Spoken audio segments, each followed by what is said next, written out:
E aí nós aproveitamos a presença nessa nossa cidade longínqua do resto do Brasil, né? De professoras que são tão renomadas e que compõem a rede que o PPGDDA também compõe, que é de Direito e Políticas Públicas, aproveitando a passagem dela pela nossa cidade, e elas, com muita dedicação à academia, resolveram nos ceder um pouquinho do tempo delas aqui pelo EPED, para virem nos brindar um pouquinho com o que elas andam pesquisando e o que elas andam pensando um pouco sobre o que a gente discute tanto no nosso programa, que é Direito e Políticas Públicas. Então, eu queria agradecer também a professora Ariane, que faz parte da rede também e que foi quem começou a organizar esse evento hoje. Quero pedir desde já autorização a elas, que a gente vai gravar, para que a gente possa depois disponibilizar para os nossos outros alunos dentro da plataforma do YouTube do nosso programa, do canal do YouTube do nosso programa. Agradeço aqui a presença da professora Maria Amélia, que veio também prestigiar o nosso evento, agradecendo mais uma vez o professor Saulo pela presença. E aí vou chamar à mesa todos os que vão compor essa manifestação: professor Saulo, professora Linara, professora Juliana, professora Flávia, professora Isabela. Por favor, venham, sentem-se, sintam-se em casa, sejam muito bem-vindas. Ano que vem o nosso evento da rede deve ser aqui em Belém, né, porque foi anunciado assim. Fiquem à vontade, eu vou passar a palavra para a professora Ariane para ela poder coordenar os trabalhos aqui.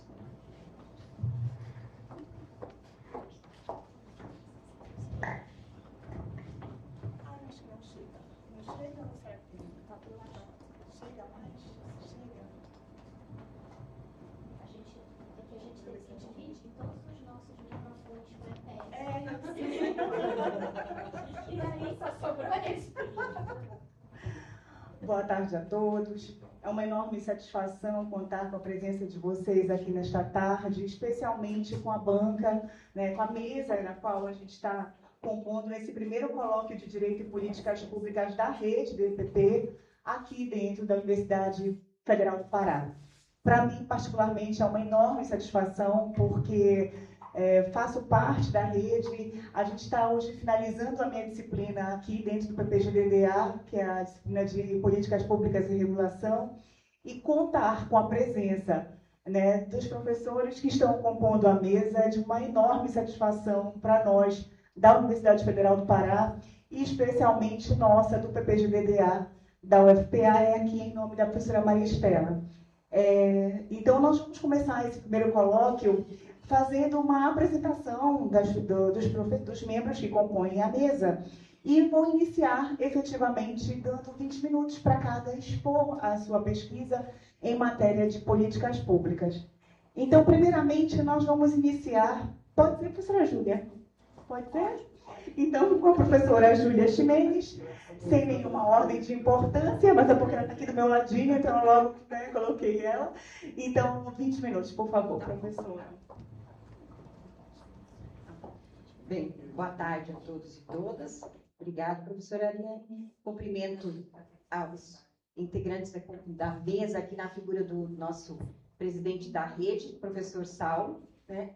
Você coloca para mim os slides? Então, eu vou me situar aqui primeiro. Meu nome é Júlia Mauro Chimenez, eu sou professora da Escola Nacional de Administração Pública, em Brasília, né? E agora também estou integrando como professora colaboradora na UFG. Minha formação é em Direito, mas o doutorado eu fiz na Sociologia Política.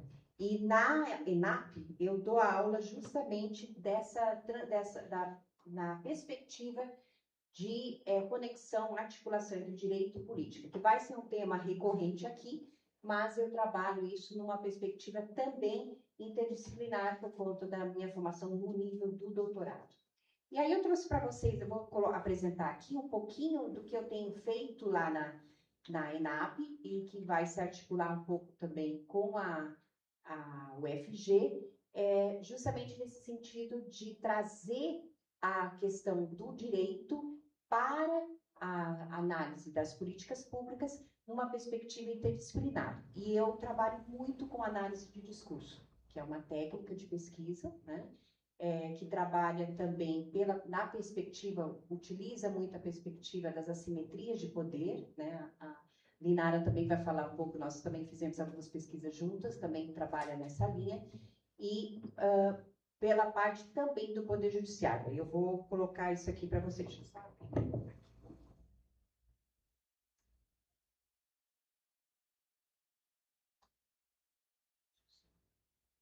Professora Aline, foi muito rápido, eu nem me preparei aqui para... Não, que isso! Então, o que acontece? A minha fala aqui, então eu vou tentar resumir, eu publiquei recentemente um artigo onde eu trago um pouco, resgato essa análise, eu vou tentar cobrir bem direitinho aqui no meu tempo, sobre o discurso, o papel do discurso e o papel das ideias, tá? Você passa para mim? Então, o que acontece? A primeira questão que a gente trabalha muito, e aí eu já explicar para vocês, eu tenho um grupo de pesquisa da certificado do CNPq na ENAP, tem vários doutorandos, a ENAP tem mestrado e doutorado, eu tenho vários doutorandos que trabalham, tenho supervisão também de pós-doutorado, a Linara foi minha, eu supervisionei o pós-doc dela, e nós trabalhamos muito com o que se chama de neo-institucionalismo. Quem conhece um pouquinho da ciência política já estudou, já ouviu falar do neo-institucionalismo na sua raiz racional, na questão da escolha racional, quando a gente estuda um pouco, às vezes, política pública, quais são os motivos que conduzem às determinadas decisões das políticas públicas, ao institucionalismo histórico e institucionalismo sociológico. O path dependence, que também é uma expressão muito comum para quem estuda políticas públicas, para compreender a política pública dentro do seu aspecto histórico, é justamente o neo-institucionalismo histórico. E o sociológico na perspectiva social. O que eu tenho trabalhado é uma corrente um pouco mais recente, que é o institucionalismo discursivo, neo-institucionalismo discursivo, que parte de uma construção, de uma análise, de levantamento de dados sobre qual é o papel do discurso e das ideias quando a gente, na ação pública. E aqui é importante já levantar a minha premissa. Eu vejo o papel do direito na ação pública. Por quê? Porque quando a gente compreende o direito numa perspectiva que ultrapassa a dogmática, a gente entende como esse direito pode atuar não apenas na norma estrito sensu, mas também na atuação dos atores. E aí, essa primeira parte dessa minha fala agora é de um artigo que eu publiquei recentemente sobre o papel do neoconstitucionalismo na construção do que hoje nós conhecemos como fenômeno da judicialização das políticas públicas, né? Que aí a Flávia é a minha grande companheira nessa temática.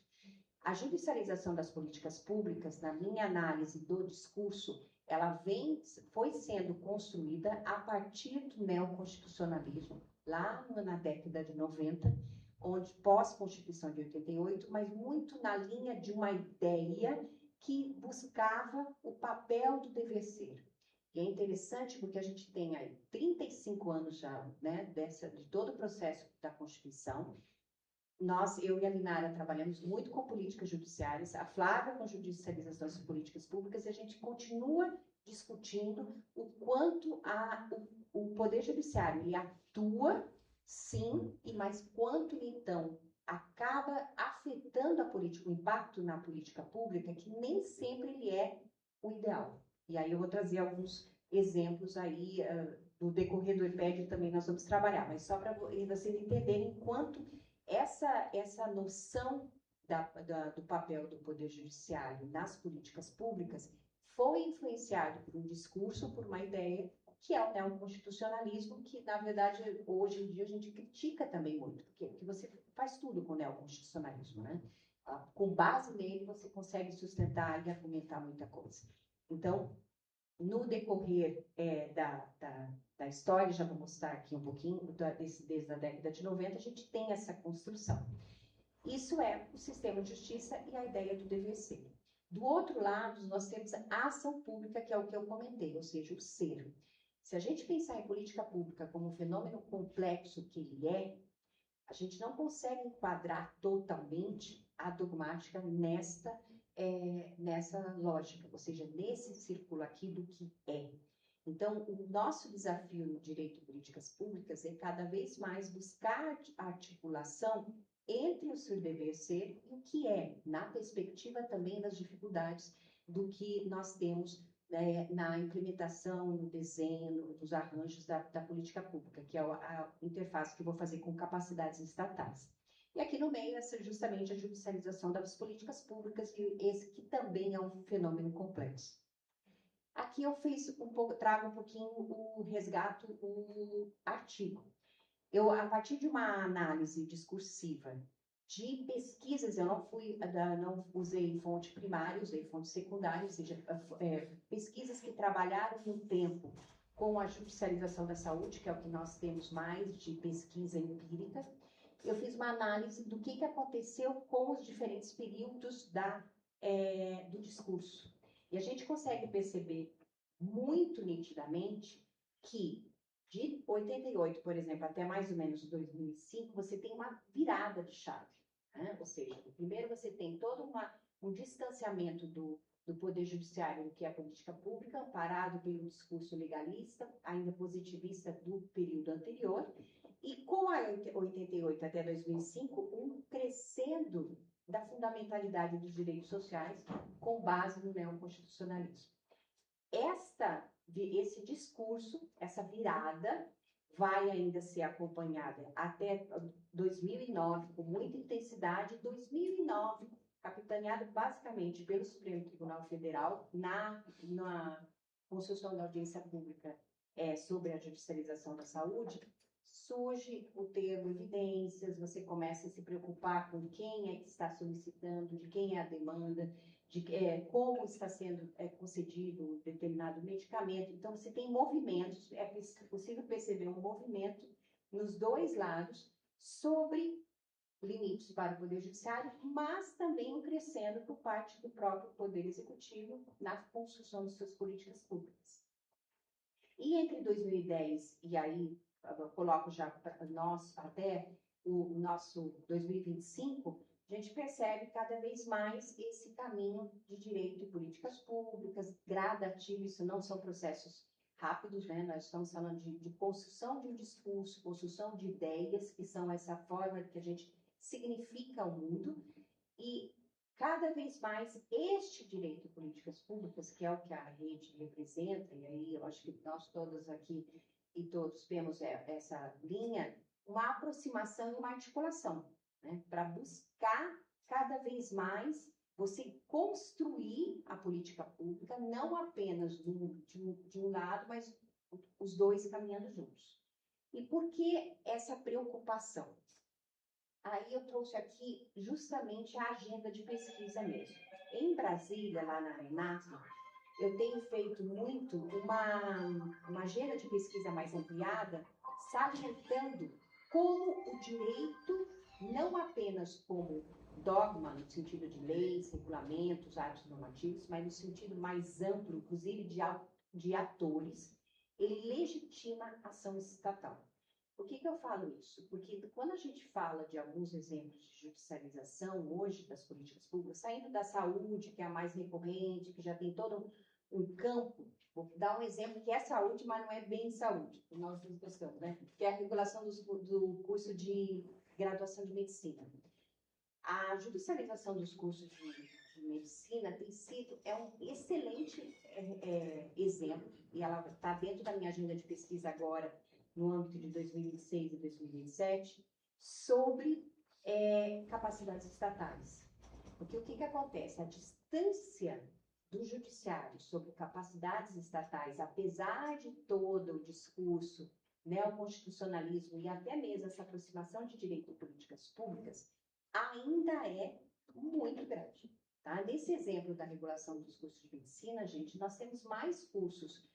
Se a gente contar a questão dos números de vagas que foram concedidas via judicialização no curso de medicina durante desde 2018, que foi quando, eu não vou contar toda a história porque não vai dar tempo, tá? Mas quando começou a moratória, nós temos mais vagas judicializadas, ou seja, concedidas, credenciadas, do que no fluxo normal da política pública. Óbvio que isso está afetando a política pública e óbvio que nós estamos correndo o risco de ter futuros médicos que não passaram pelo campo de prática. O campo de prática é básico na medicina. Né? Não tem como você fazer medicina sem praticar. Ou nós vamos ser os cobaias. Né? Então, é uma coisa básica. Então, é um excelente exemplo, acho que ele está, né, na crista da onda agora, e mostra o que são capacidades estatais. São as habilidades, as competências, tudo aquilo que o Estado tem para implementar, para desenhar, para tocar, vamos dizer assim, o ciclo das políticas públicas. Não basta apenas o direito perceber essa noção, mas também o judiciário, o sistema de justiça, porque eu não quero colocar só o judiciário, a gente tem Ministério Público, tem defensoria toda nesse fenômeno, e também o próprio executivo. Então, uma das coisas que eu tenho colocado muito para alunos e alunas lá na ENAP, e até mesmo em outros momentos que a gente passa, é essa ideia da ação pública, porque com a ação pública, compreender o fenômeno da política pública dentro do contexto de ação pública permite a gente entender como esses atores se posicionam. Quando a gente analisa a judicialização do campo regulatório do curso de medicina, o judiciário não está percebendo o quanto o mercado está mobilizando o poder judiciário, porque não são públicas que estão pedindo, são privadas. E o mercado hoje do ensino superior ele é concentrado em algumas poucas empresas, aglomerados, vamos dizer assim. É uma questão de mercado. Né? Ou seja, é ação, é um campo onde você pode perceber a atuação dos diferentes atores. Um outro exemplo que eu fiz recentemente também publicamos e que é interessante para mostrar essa capacidades estatais, essa noção dos arranjos que são necessários, é a publicação no finalzinho do ano passado do Sistema Nacional de Educação, o SNE. O Sistema Nacional de Educação é uma oportunidade gigante para a gente, vamos dizer assim, colocar a questão da educação na pauta, principalmente diante do federalismo brasileiro. Infelizmente, a Caroline não pôde vir, a professora Carol da Unisc, que é a temática dela. E o que acontece quando a gente fala do SNE? A previsão legal não vai resolver sozinha. A gente precisa articular a previsão legal com pactos federativos. Né? E por que eu estou falando pactos? Porque não é só o Estado, ele precisa ir lá também no município. Isso são o que a gente chama de capacidades estatais relacionais. Então, a capacidade estatal ela é uma perspectiva que não é só de administrativa, técnico-jurídica, ou então numa questão financeira. Ela passa também a ver como se constroem as relações entre os diferentes atores para uma determinada desenho, implementação de políticas públicas. Por isso que a capacidade estatal, ela perpassa essa preocupação.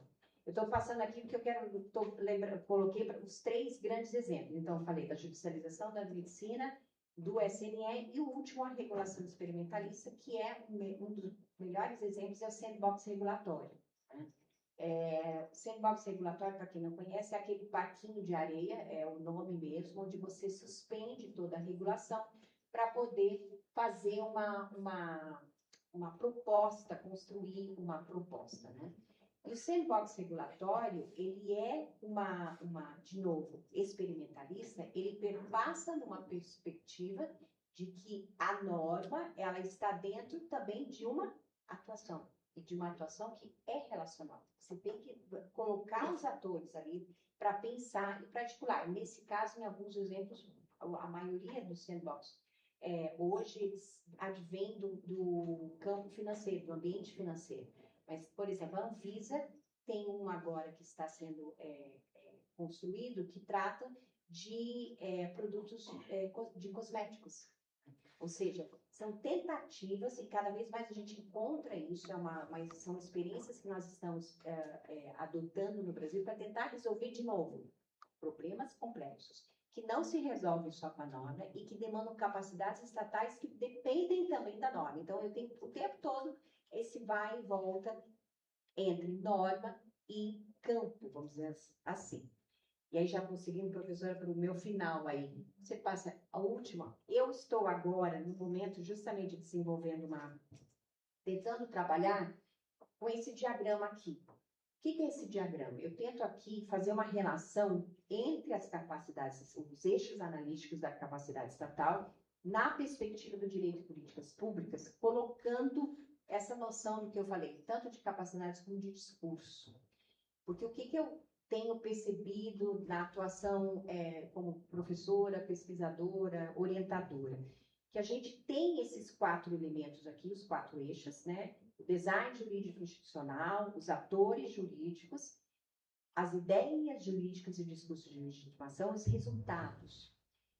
A relação desses eixos de análise aqui, ela influencia muito como as capacidades estatais são construídas. Ou seja, se você tem um diálogo entre os atores, se você tem um discurso que legitima a relação entre esses atores, o exemplo que eu dei do SNE, Sistema Nacional de Educação, só vai sair do papel se você tiver pacto. Se houver realmente um interesse, um pacto nos diferentes estados. Claro, a gente fala muito do papel do federal, né, da federação, da União, na provocação das competências e das atuações do Estado e do município, mas a gente também tem que falar de Estado e município, né? Essa noção perpassa muito o diálogo entre eles.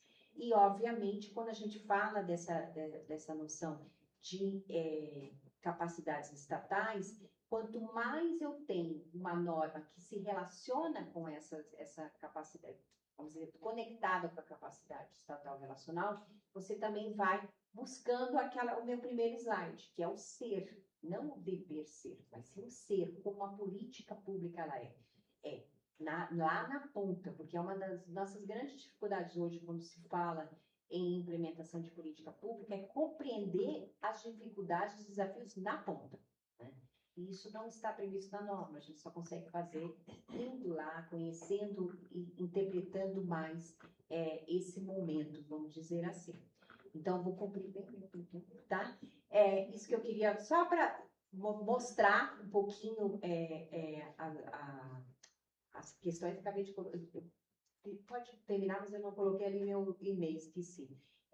Mas fico à disposição para a gente ter um debate aqui depois, porque é uma oportunidade que a gente tem, inclusive, de conhecer as nossas agendas, porque todos aqui, nem todos nós sabemos o que cada um está fazendo, tá? E obrigado pela atenção e pelo convite.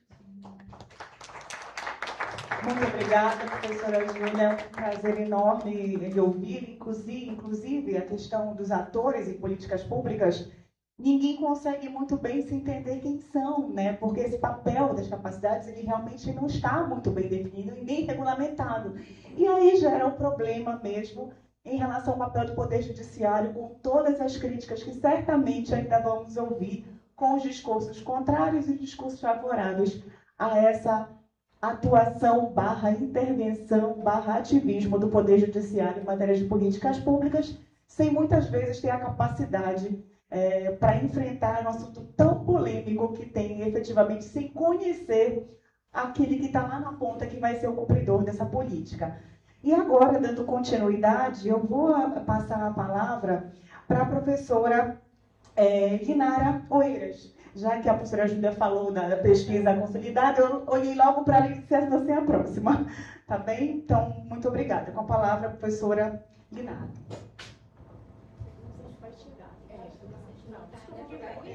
Não, fica em pé. Ou então fica aqui no Nossa, eu já ia ficar porque a professora, né? Tô pronta. A gente fica em pé mesmo, rapidinho. Me sinto pronta. Pode ficar deve ser a próxima.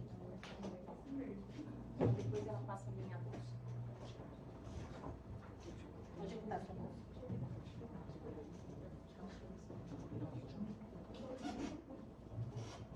Pronto. Você coloca a minha bolsa.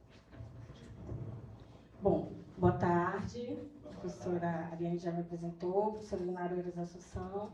Sou professora na Universidade Federal do Amapá. Lá eu entrego 2 programas de pós-graduação, um profissional, que eu passei a entregar em primeiro lugar, que é em Estudos de Fronteira.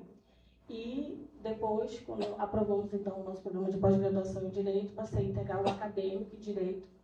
E tenho, acho que, 15 dias de coordenação. Então, estou com esse desafio. A professora Júlia já falou da nossa conexão no âmbito do pós-doutorado. Fiz um pós-doutorado com foco em ciência política na ENAP, concluí no início desse ano, em abril. Mas eu quero contar para vocês, então, como eu chego na rede, né, até chegar nesse tema das políticas judiciárias. Eu fiz o meu doutorado na UFMG, na Faculdade de Direito, e lá o meu foco foi em teoria da legislação. Então, o texto das normas, né, o texto dos atos normativos, passaram a me interessar nesse processo de doutoramento. E durante esse tempo, a relação sempre foi muito entre texto e contexto. Texto da norma, no contexto em que ele foi elaborado e no contexto em que ele passa a ser aplicado. Vocês sabem que tempo e norma são coisas que não caminham juntas, não tem como isso acontecer.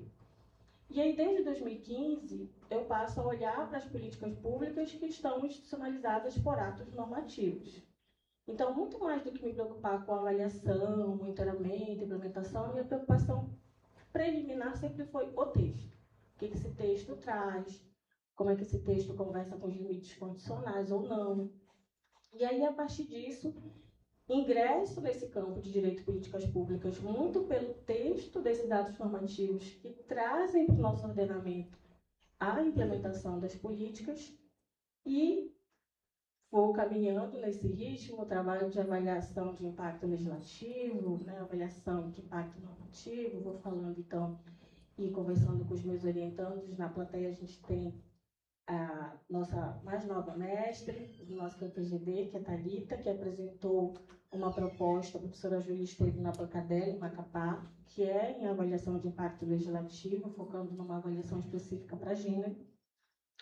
E aí eu chego nos textos das políticas judiciárias, que muitos de vocês convivem com elas, às vezes ocupando, né, como servidores, cargos que façam com que vocês estejam lendo sobre, né, esses textos das políticas judiciárias. E aí, nesse fazer, às vezes a gente não critica o texto do CNJ. A gente simplesmente lê, aplica, e isso vai, né, sendo ali, tendo uma repercussão e consequências práticas. E é sobre isso que eu quero trazer para vocês algumas reflexões que fiz nesses 12 meses, nesse processo de doutoramento.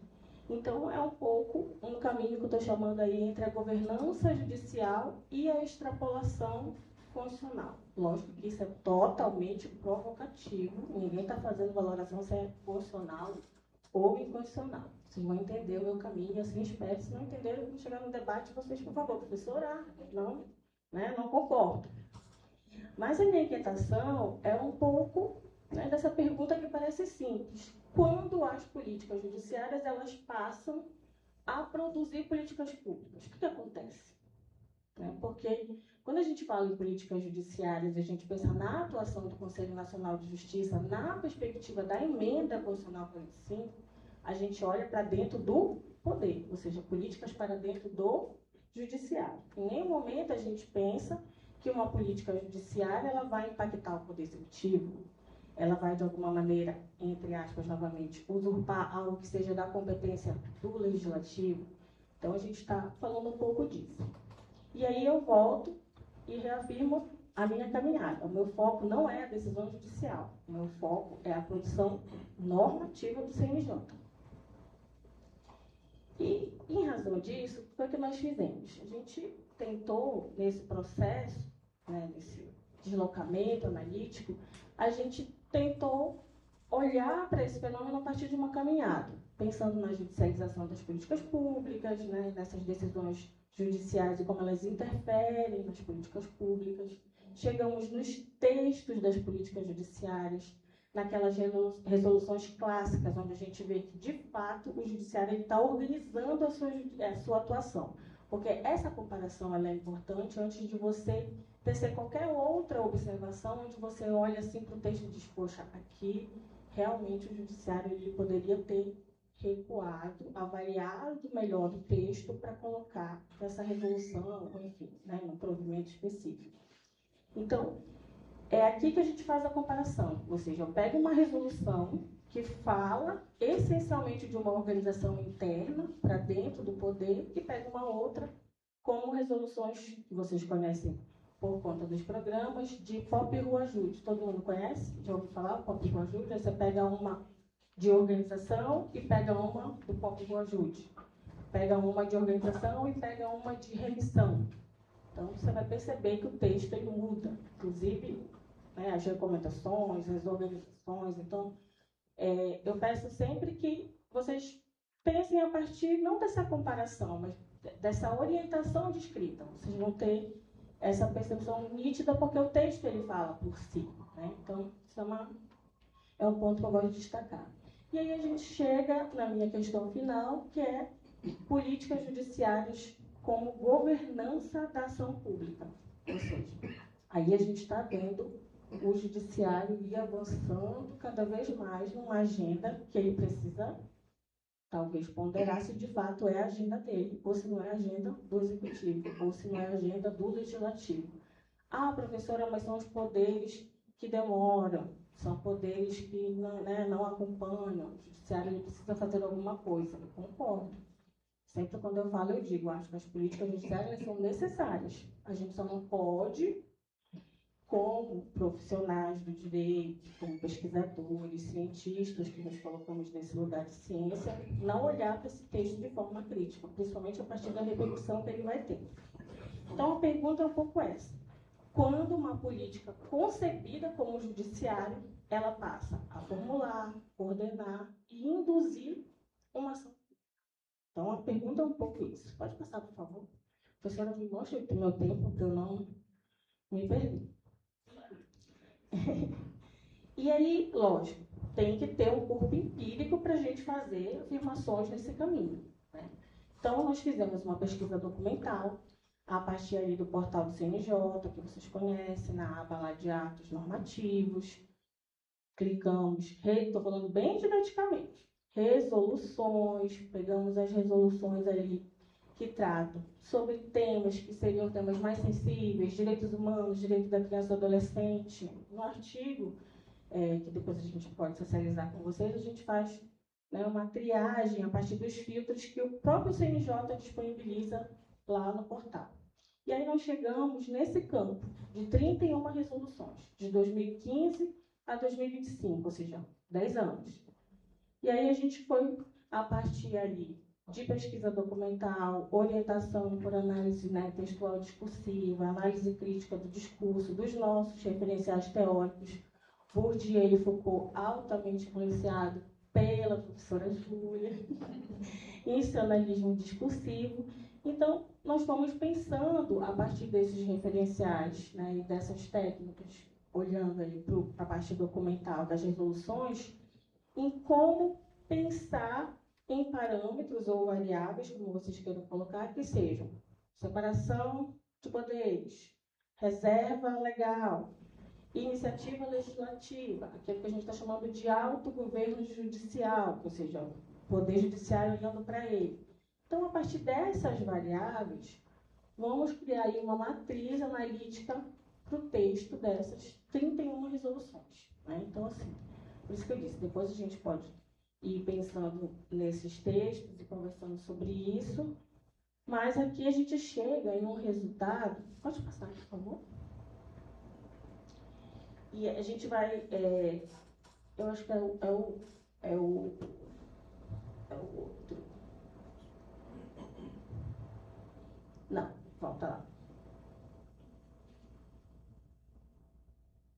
essência do gráfico, pronto.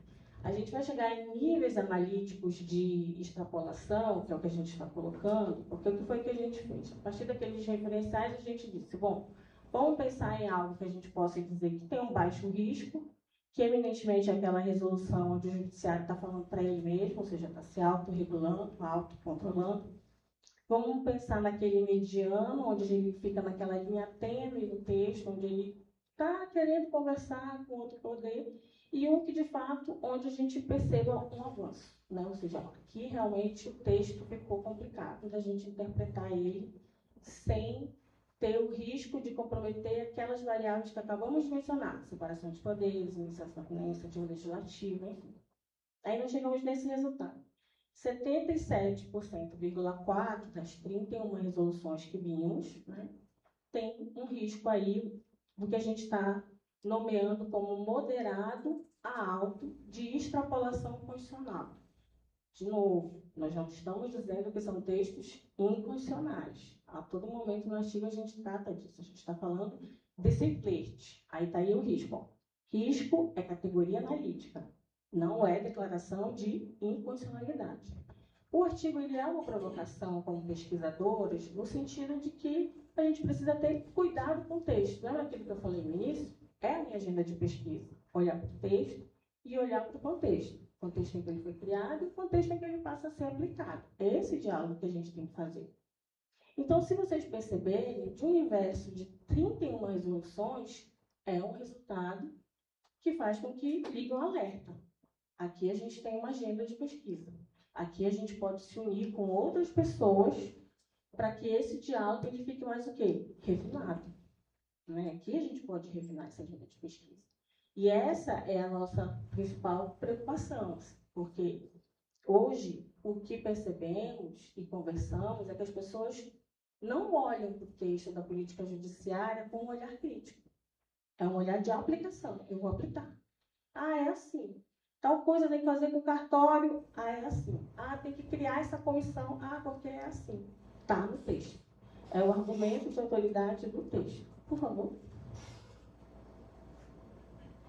Então, quando é que a gente percebe, dentro desse 77,4%, que a política ela muda de natureza? Então, o que a gente espera dela, né? Vamos dizer assim, aqui no primeiro plano? Que ela trate de gestão interna, de coordenação, de indução voltada para dentro do Poder Judiciário, que ela trate de regulação do Judiciário.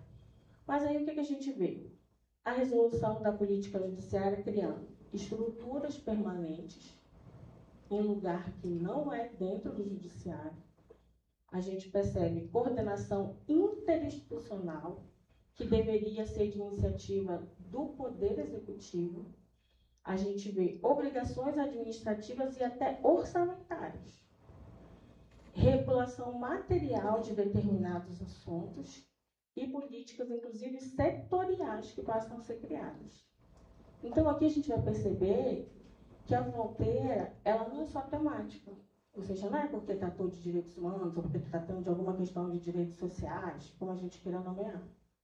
Aqui, ó, importa para a gente tipo de instrumento, quem recebe esse comando, quais são os efeitos institucionais que ele vai projetar. Ou seja, são reflexões que a gente precisa ir ampliando. Por isso que eu digo, é um artigo que ele traz uma provocação para que a gente refine esses resultados e, de fato, tenha uma agenda de pesquisa. Não é uma agenda de pesquisa para dizer que a gente não precisa de políticas judiciárias. A gente precisa. Sem elas, a gente estaria numa situação muito mais difícil.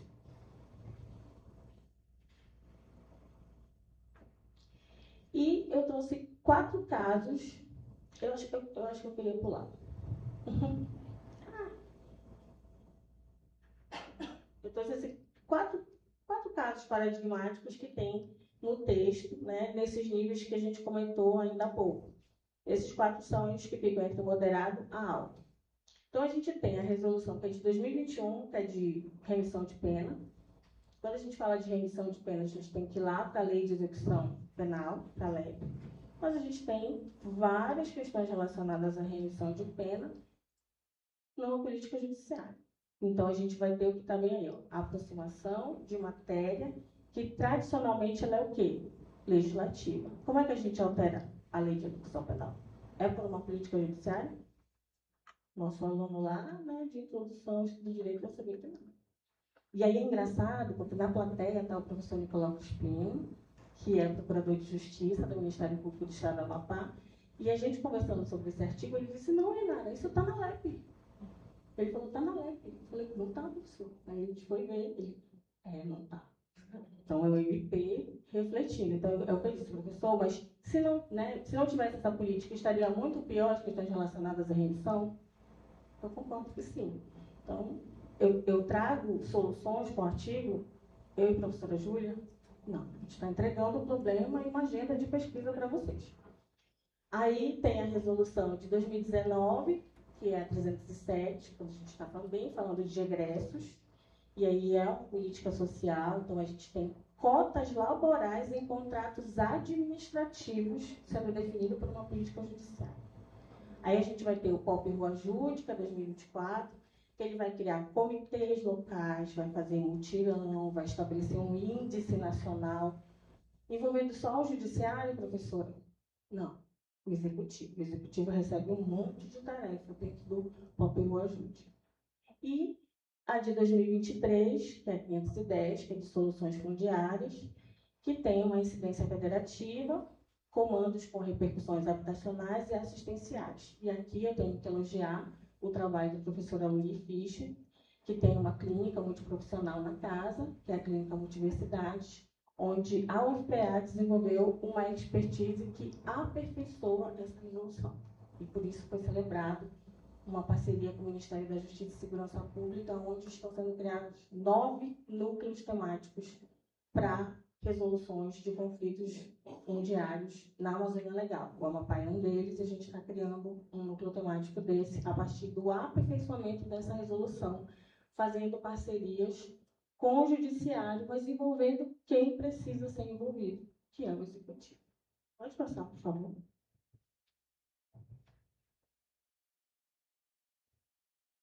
Então, a gente começa a se perguntar quando é que essa expansão ela se torna legítima ou quando é que ela se tornaria legítima. E aí a gente tem que pensar qual é o problema social que está em foco, se a gente está falando só de direitos, se a gente está falando de direitos, mais eficiência e acesso à justiça, qual é o discurso de legitimação que está por trás, quais são os instrumentos normativos que têm sido mobilizados e como a gente está olhando para a institucionalização dessa ação pública que está sendo objeto ali da política judiciária. E aí a gente consegue, a partir do referencial teórico que vocês estão vendo aí, que são as nossas 4 chaves para ler esse processo, que é o Bourdieu, o Foucault, a Viviane Schmidt, do institucionalismo discursivo, né, o DiMaggio, enfim, fala de difusão e isomorfismo, a gente consegue perceber que o CNJ ele não apenas exerce o seu poder normativo, que seria esperado, né? Ele vai construindo discursivamente as condições da legitimidade da sua expansão, ou seja, está expandindo. E aí, no discurso, ou seja, no texto, ele vai assegurando isso e a gente vai aplicando, vai se mobilizando. E quem é que vai fazer o filtro dessas políticas judiciárias? De novo, eu tenho essa resposta? Não. Estou dando uma agenda para vocês, acabei de dizer. Quem está passando aí no doutorado, já vai anotando. Vamos lá? Então, a gente pode pensar, quanto mais legítima a finalidade daquela política, menos visível pode se tornar o quê? A expansão institucional. Só que o judiciário, o que ele quer hoje, né, que é também genuíno, mas a gente precisa ponderar. Ele quer o selo, ele quer o prêmio, ele quer ser o melhor tribunal, ele quer exatamente a visibilidade. Então, como é que a gente pondera e controla isso? Óbvio que nos nossos estudos, até dentro da rede, a gente tem algumas intuições de resposta, mas a gente ainda não achou essa fórmula, senão a gente estava bem, né? Mas então a gente trabalha no texto com o que a gente está chamando de legitimidade substantiva, que é quando a gente está falando, né, desse discurso relacionado aos direitos fundamentais, aos grupos vulnerabilizados, né, omissões estatais, ineficiência governamental. E, por outro lado, uma reflexão sobre a accountability institucional. Quem decide, por qual procedimento, com quais competências, como é que vai se dar essa prestação de contas, né? Enfim. E é nesses espaços que a gente vai ter o maior déficit de política pública, né? Onde aparecer o maior déficit de política pública, é onde a gente vai ter a expansão judicial, ou seja, onde a expansão judicial vai encontrar a sua legitimidade. Já que eu tenho esse déficit, então, né, não há política, precisa fazer algo, aí o Poder Judiciário ele vai avançando por meio desses textos. Então, para finalizar, que eu estou de olho aqui no meu tempo, eu quis trazer para vocês o que isso acaba acrescentando ao nosso campo, que é o campo da rede, que está aqui representada. Né? Eu acho que eu sou a mais nova ingressante na rede, inclusive, da mesa. Mas, primeiro ponto, o direito ele não é apenas o limite. A gente tem que olhar para ele como um elemento constitutivo da ação pública. Já passou da época de a gente não olhar para ele dessa forma. Então, se eu continuo olhando para ele como uma lente tradicional, sei lá, do século XIX, está tudo errado, né? Na minha percepção, porque a gente já tem aí uma outra figura no século XXI. A política judiciária pode se tornar ação pública. Quando? Quando ela coordena atores, quando ela cria instrumentos, quando ela reorganiza, inclusive, arenas decisórias. E aí sim, não tem como não dizer, o CNJ ele vai emergindo como um ator de governança. Então, incide sobre formulação, coordenação, implementação, sem implicar automaticamente a substituição dos demais poderes. Mas isso acontece na prática. Então, a gente precisa deixar de perguntar apenas quando é que o judiciário interfere nas políticas públicas e começar a se perguntar como o próprio judiciário ele se tornou, ao longo do tempo, produtor de uma ação pública. Você perguntar como que isso aconteceu, como é que a gente viu isso acontecer e não foi dando o olhar crítico que talvez fosse necessário para esse fenômeno. Então, a gente acredita que essa fronteira é uma fronteira relevante, né? E a gente precisa aí criar mecanismos democráticos de prestação de contas, de accountability, para olhar para esse fenômeno do avanço do CNJ na sua atuação normativa, na elaboração dessas políticas judiciárias, com mais cuidado e com mais criticidade. Obrigada, tá, gente? Muito obrigada, professora Guinara. Eu também estou como assessora do Procurador-Geral de Justiça do Estado do Pará já há quase 10 anos, e essas questões elas também são levantadas no âmbito do Ministério Público do Pará, mas ainda sem respostas também, né? Eu quero registrar a presença do nosso vice-coordenador do programa, o professor Alexandre Silveira. Quero registrar também a presença da professora Eliana Franco Teixeira e da professora Patrícia Blagix, que eu vi por ali. Tudo bom, Paty? Muito obrigada pela presença de vocês, tá bem?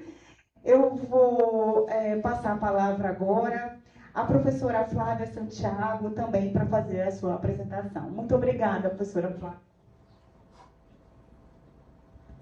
Muito obrigada. Boa tarde a todos e todas. Eu sou Flávia Santiago Lima, sou professora da Universidade de Pernambuco e da Universidade Federal de Pernambuco. Eu vou te pedir, por favor, para passar o slide.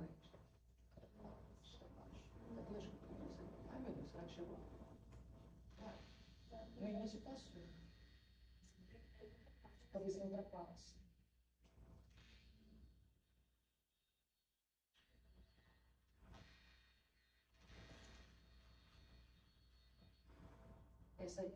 Esse mesmo.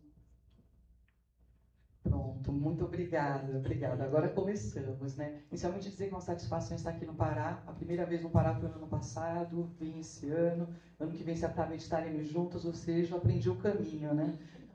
Muito feliz com isso, muito feliz de ser recebida aqui na Federal do Pará. Também gostaria de saudar, obviamente, né, todo o esforço da professora Ariane, da professora Estela, da professora Andressa, que estão viabilizando esse colóquio da Rede de Direito e Políticas Públicas, e os meus colegas de mesa. E os diversos professores aqui presentes, né, na audiência. Muito feliz em poder falar um pouco das nossas pesquisas e das nossas preocupações aqui com vocês. Bem, o tema que eu pensei, na verdade, é mais do que um tema específico de pesquisa, é uma agenda muito antiga de pesquisa. Se refere ao papel das instituições no sistema de justiça nas políticas públicas. Essa é uma trajetória que vem desde mais ou menos 2003, quando eu ingressei no mestrado. Eu defendi há 20 anos atrás uma dissertação de mestrado, cujo tema era separação de poderes e judicialização da política. Então já tem um tempinho nisso, e no direito, né? Porque a gente às vezes é um pouco afuta.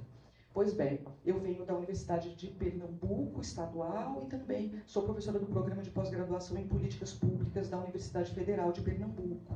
Lá é um programa vinculado à ciência política, ou seja, profissionalmente eu tenho que ser interdisciplinar. Eu também venho de um lugar interessante, talvez para muitos que estão aqui, é porque eu estudo o sistema de justiça, mas eu sou parte do sistema de justiça, desde 2003. Eu sou advogada da União, então eu estudo um sistema, enfim, e claro que isso me exige uma série de cautelas metodológicas muito difíceis, muitas vezes, né? Eu tenho umas certas limitações, por exemplo, eu escrever sobre advocacia pública. No geral, tudo que eu produzo em relação à advocacia pública se refere a ambientes mais institucionais ou ambientes associativos. Bem, lá em Pernambuco a gente tem um grupo de pesquisa, né, que é o Juspolítica, é um grupo que é coordenado por mim, juntamente com o professor das Ciências Sociais, o Aloysio Lima. Ou seja, mais uma vez, né, mais um campo de interdisciplinariedade aí, por aí. Bem, o mote da minha fala, na verdade, se dá por uma pergunta que tem muito a ver com o que a professora Linara falou agora há pouco, com a professora Júlia também. O sistema de justiça, ele é uma política pública? Sim. Mas ele também é uma política pública. Por que ele é uma política pública? Porque ele detém orçamento, estrutura, carreiras, opções, agência, tudo que caracteriza uma política pública. Todos os ciclos fazem parte, né, da própria noção do que é qualquer uma dessas instituições do sistema de justiça. Ao mesmo tempo, a minha pergunta sempre fica, né, como é que essas instituições, na verdade, elas formulam, elas participam, elas interferem, elas controlam?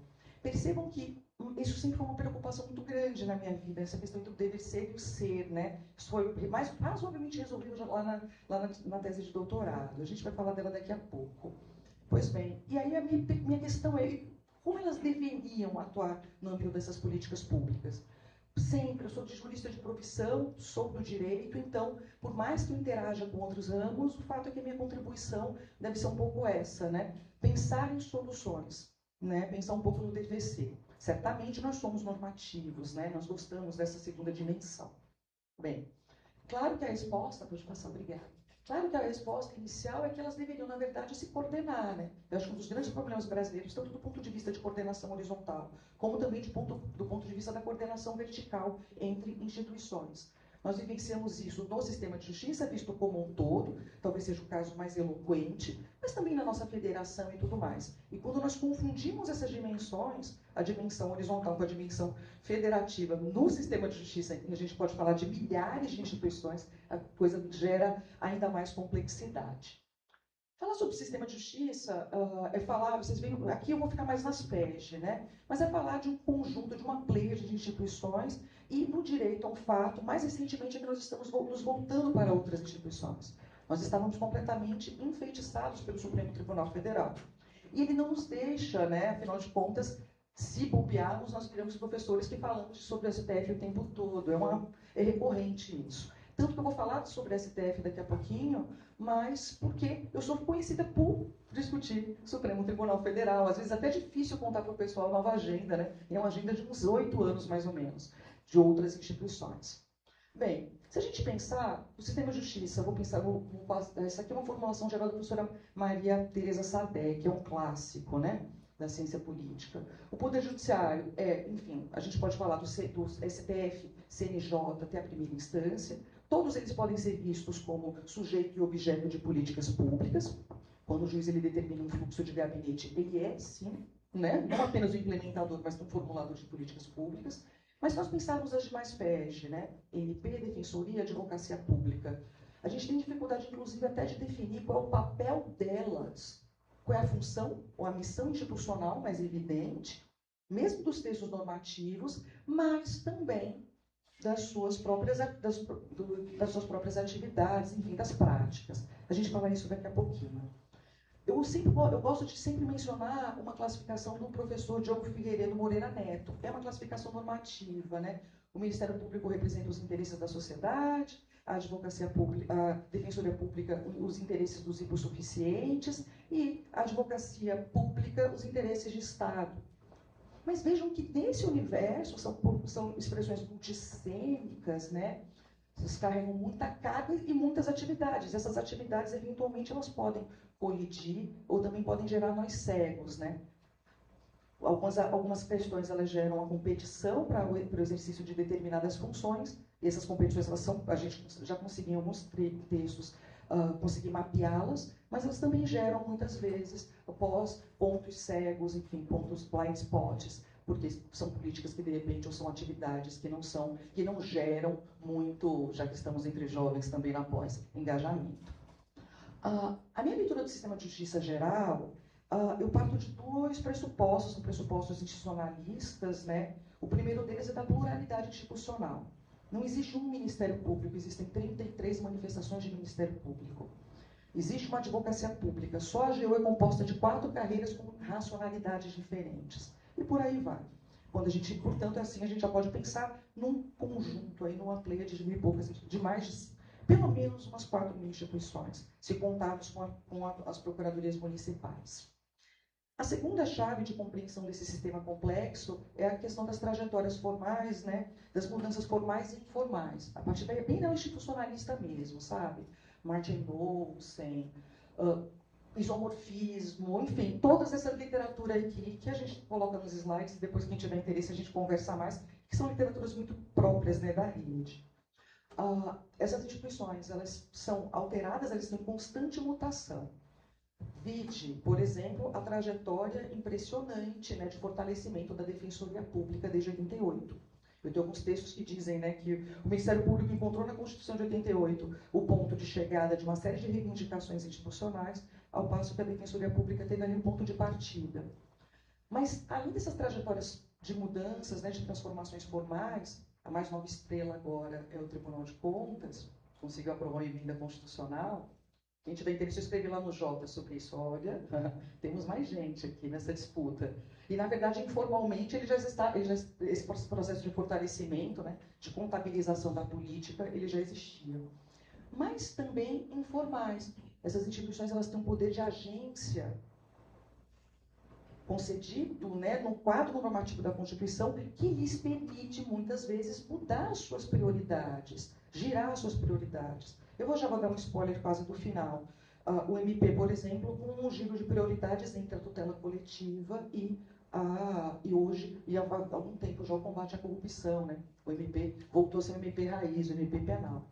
Bem, dentro desse contexto, o nosso sistema ele também pode ser caracterizado, isso é um conjunto de vários textos já publicados, tá?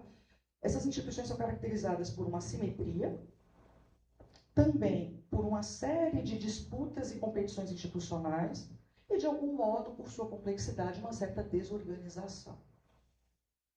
Mas toda essa discussão aqui começou, essas são as lentes de análise, eu comecei com Judicial Politics e com o modelo estratégico, depois fui para as contribuições do neoinstitucionalismo mesmo. E a partir daí eu não saí mais. É interessante porque a gente sempre pensa Judicial Politics, esse modelo estratégico, a ideia de que os juízes eles fazem cálculos para decidir, e nós sempre pensamos nisso, sob o ponto de vista do judicial, mas aqui no Brasil a gente já tem poder de fogo, que com a sugestão aí de agenda de pesquisa, de trabalhar o modelo estratégico nas demais instituições do sistema. Eu acho que vale a pena. De mais para frente. Toda essa minha relação com a ciência política, como eu disse para vocês, começou na tese, né? Ela foi defendida em 2003, mas publicada em 2014. Eu tive que colocar ativismo na frente, mas a minha discussão mesmo era sobre a autocontenção judicial. Basicamente, o que eu discutia ali, entre o direito e a ciência política. Eu dizia, olha, existe uma discussão, as expressões ativismo e autocontenção judicial, elas representam uma pretensão teórica do qual deve ser o papel do Poder Judiciário. E, obviamente, isso é um processo que empodera os próprios juristas. Todos somos beneficiados, mesmo pelo debate. Mas também esse universo é caracterizado por uma autocontenção. Juízes decidem, interferem muitas vezes, muito menos do que se imagina. Mas por que eles afirmam poder? Simples, criar as condições discursivas favoráveis para uma futura intervenção. Eles fazem isso o tempo todo, o Supremo faz isso muito bem. Mas eu gosto, como eu disse para vocês, do que não é julgado. do silêncio, do que está por trás da decisão. Eu acho isso muito fascinante. E aí a gente teve toda uma agenda, né, sobre o Supremo. Desde a compreensão do presidente do Supremo, um artigo chamado Sua Excelência Vossa Majestade, o papel dele no recesso, das 11 ilhas ao centro do arquipélago, a relação com o tempo, Gilmar e o tempo, uma relação estratégica, até que depois, explorando o maravilhoso mistério do tempo, sobre uma pesquisa empírica sobre os processos que são extintos por perda de objeto, ou seja, uma trajetória bem grande, bem longa, por assim dizer. Mas tudo começou, depois eu disse, não, vou catalogar. Resolvi catalogar as formas de autocontenção, como não decidir, como é que o Supremo exerce a não decisão. Acho que esse é o meu artigo, talvez o mais citado. Foi feito para ser citado mesmo. Quando a gente faz classificação, a gente quer isso, né? Colaborar com outros pesquisadores, né? Estabelecer como ponta de lança de outras pesquisas. Eu demorei um bocado para tentar voltar para uma atividade que seria mais frequente, né?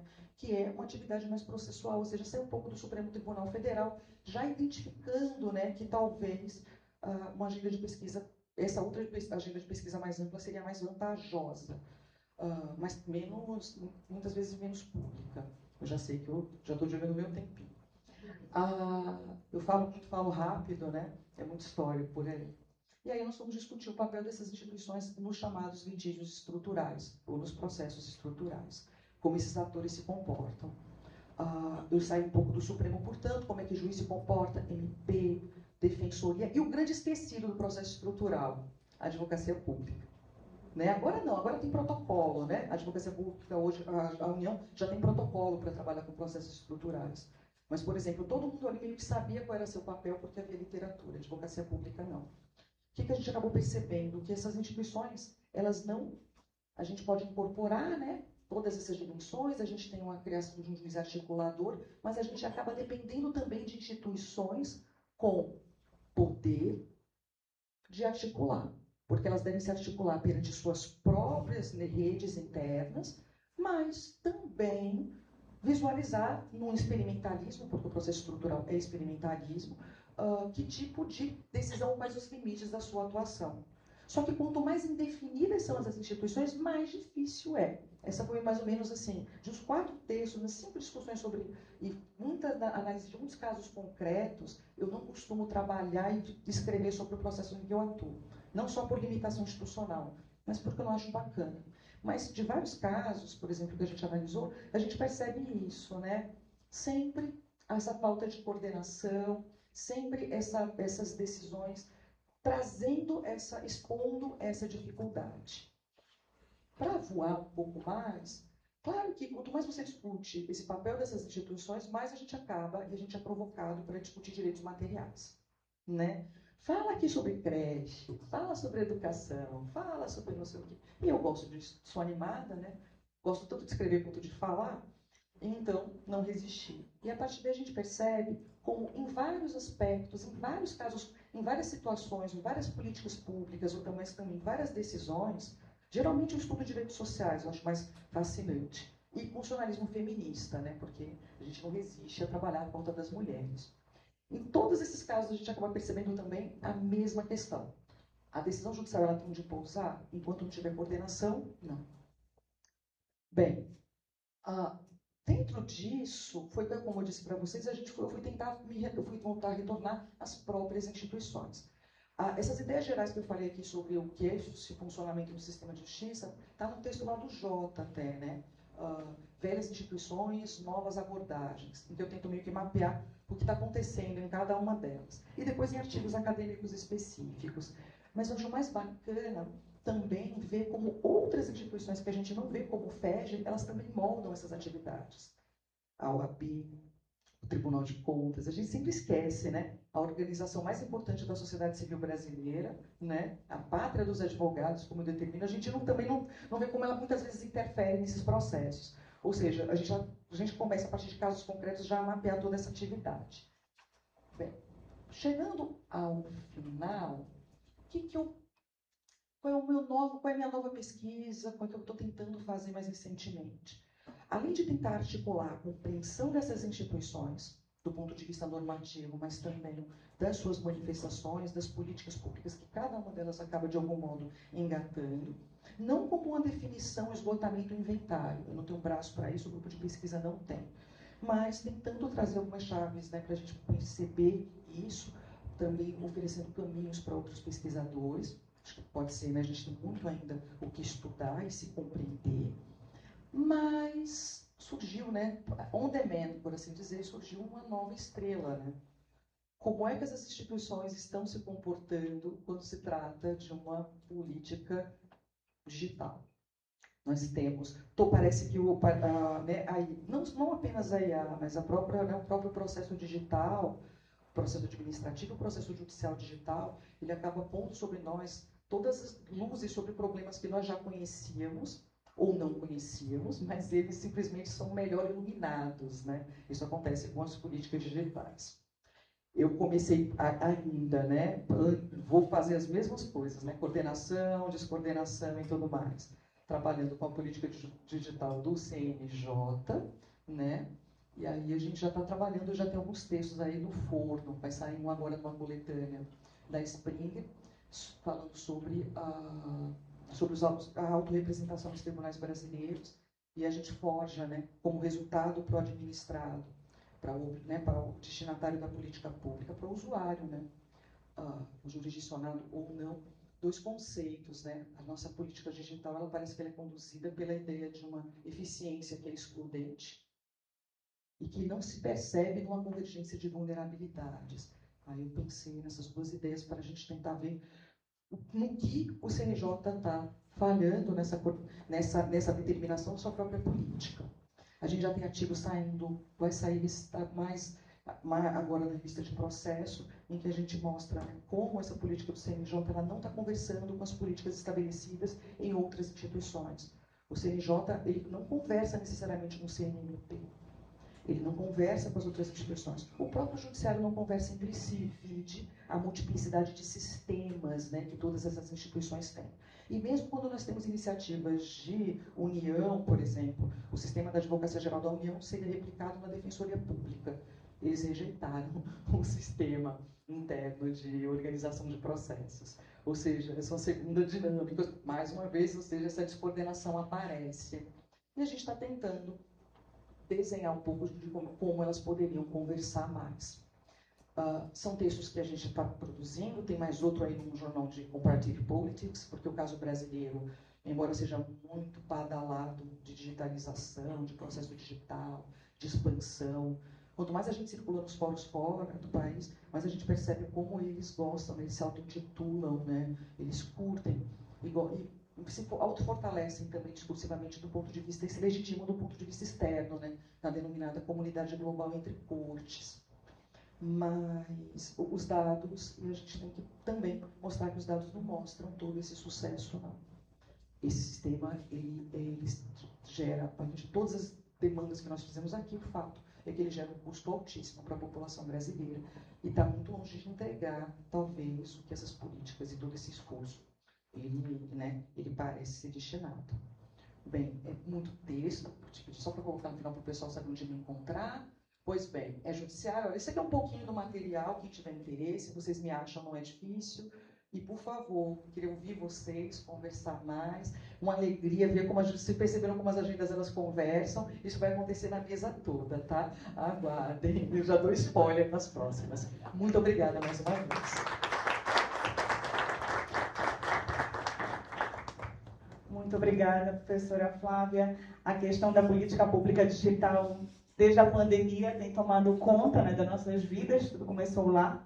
E agora, o último que eu recebi é o problema dos trabalhos acadêmicos, né, pessoal? Para a gente saber como citar o uso de IA, né, e a responsabilidade que pode decorrer das ausências de citações da forma correta nesse tipo de trabalho acadêmico. Agora, temos tudo que aprender benzinho essa regulação, né? Está surgindo aí.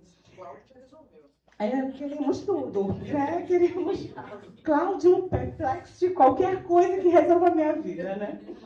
Agora eu passo a palavra à professora Isabela Ruiz para seus comentários, suas considerações. Muito obrigada. Deixa eu colocar aqui meu tempo para não me perder. Bom, quero começar agradecendo a professora Adriane pelo convite para estar aqui, também a professora Andressa e a professora Estela. Eu estou muito feliz de estar aqui na UFPA e junto com os meus colegas de rede aqui na mesa. Estou me sentindo muito honrada porque eu sou doutoranda, né? Meus colegas são todos professores, então estou aqui, né? Ainda em estágio, digamos. Mas vou me apresentar antes de começar a falar sobre a minha pesquisa. Bom, meu nome é Isabela Luiz, eu sou doutoranda na Universidade de São Paulo, estou fazendo meu doutorado no Direito do Estado e também faço agora, mais recentemente, essa novidade da vez, estou fazendo doutorado na Paris Panthéon Assas, uma dupla titulação, porque eu tive a oportunidade de ir com uma bolsa CAPES no programa de doutorado sanduíche para passar 9 meses na França e acabei formalizando um convênio entre as duas instituições para fazer a dupla titulação. E vocês vão ver que as nossas agendas se complementam, porque nossas agendas de pesquisa, porque nesse período que eu tive a oportunidade de ir para a França para estudar lá, eu estive em atividades num centro multidisciplinar em que o objeto das políticas públicas é estudado, seja pela perspectiva do direito, seja pela perspectiva da ciência política. E a partir de uma tradição, que é uma tradição francesa da ação pública, que minhas colegas já mencionaram aqui, que é uma tradição que procura olhar para a política pública não apenas sob o ponto de vista da atuação do Estado, mas também das relações com a sociedade civil, bem grosso modo. Bom, eu não vou fazer aqui uma exposição muito estruturada, porque eu ainda estou no processo de condução da pesquisa. Mas eu vou relatar um pouco desse, como é que eu iniciei a minha pesquisa, por onde ela passou, em que momento eu estou agora, e espero que esse diálogo, a gente possa dialogar um pouco e que vocês me ajudem com ideias para eu finalizar a escrita da tese. Bom, no meu mestrado, eu estudei a construção jurídica do Sistema Único da Assistência Social. Eu tenho uma formação inicial em Ciências Sociais, então, minha primeira formação em Ciências Sociais, eu tinha muito interesse no estudo das instituições e em fazer estudo científico com metodologia adequada. E quando eu ingressei no Direito, eu percebi que há uma dificuldade muito grande nos programas de pós-graduação de fazer pesquisa científica com método. Então, meu maior interesse, ao me aproximar da minha orientadora, que é a professora Maria Paula Dallargude, e agora de me aproximar dos meus colegas da rede, e também dos colegas da rede de estudos empíricos em direito, né? Estamos aqui, afinal de contas, no momento do EPED, é justamente esse interesse de como olhar para esse objeto de uma maneira mais bem organizada, não com uma reunião aleatória de literatura, como fazer esse olhar de uma maneira mais estruturada, fazer de uma forma que essa pesquisa possa ser replicada, possa ser testada, que os meus pressupostos sejam questionados, enfim, né? Uma estruturação mais científica da pesquisa. A minha pesquisa no mestrado foi muito olhando para a estruturação jurídica do Sistema Único da Assistência Social. Eu sou servidora pública municipal, trabalho na assistência social e conhecia muito pouco da assistência social quando ingressei no município e comecei a trabalhar com isso. E como todo jurista, a gente começa lendo todas as leis possíveis e imagináveis que regulam a política setorial. E eu achava muito curioso que grande parte da política da assistência era regulada por resoluções, por portarias, por normas que eram emanadas do Conselho Nacional da Assistência Social, algumas resoluções da Comissão Intergestores Tripartite, então, assim, órgãos participativos, órgãos de articulação federativa, que regulavam temas assim muito importantes de estruturação do financiamento da política. Isso é uma coisa que me intrigava muito, porque quando a gente estuda direito, a gente tem uma tendência, pela nossa, né, um estudo mais tradicional, de pensar na estrutura das normas, que a Constituição é a regra mais importante, a gente tem as leis ordinárias, os decretos, enfim. Então tem uma hierarquia normativa que a gente aprende na universidade. Quando a gente se depara com uma política pública no mundo real, não é exatamente assim que funciona. Então, isso me chamou muita atenção. No mestrado, eu estava interessada em pensar, em estudar um pouco como é que se constituiu a assistência social enquanto sistema. A assistência social é um sistema mais novo, mais jovem, se constituiu muito emulando o desenho que já havia sido testado e que funcionava no Sistema Único da Saúde, mas com um papel muito importante do Conselho Nacional da Assistência Social, que é um órgão participativo de âmbito federal que reúne representantes do governo e da sociedade civil.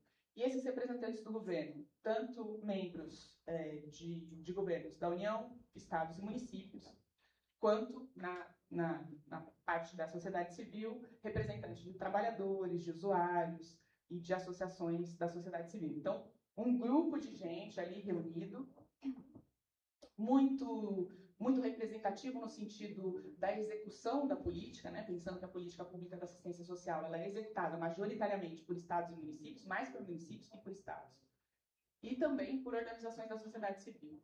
Então, no fundo, as normas mais estruturantes da assistência, elas haviam sido discutidas e aprovadas nesta arena, com a participação desses atores, que são atores muito envolvidos na implementação. E isso me chamou muita atenção.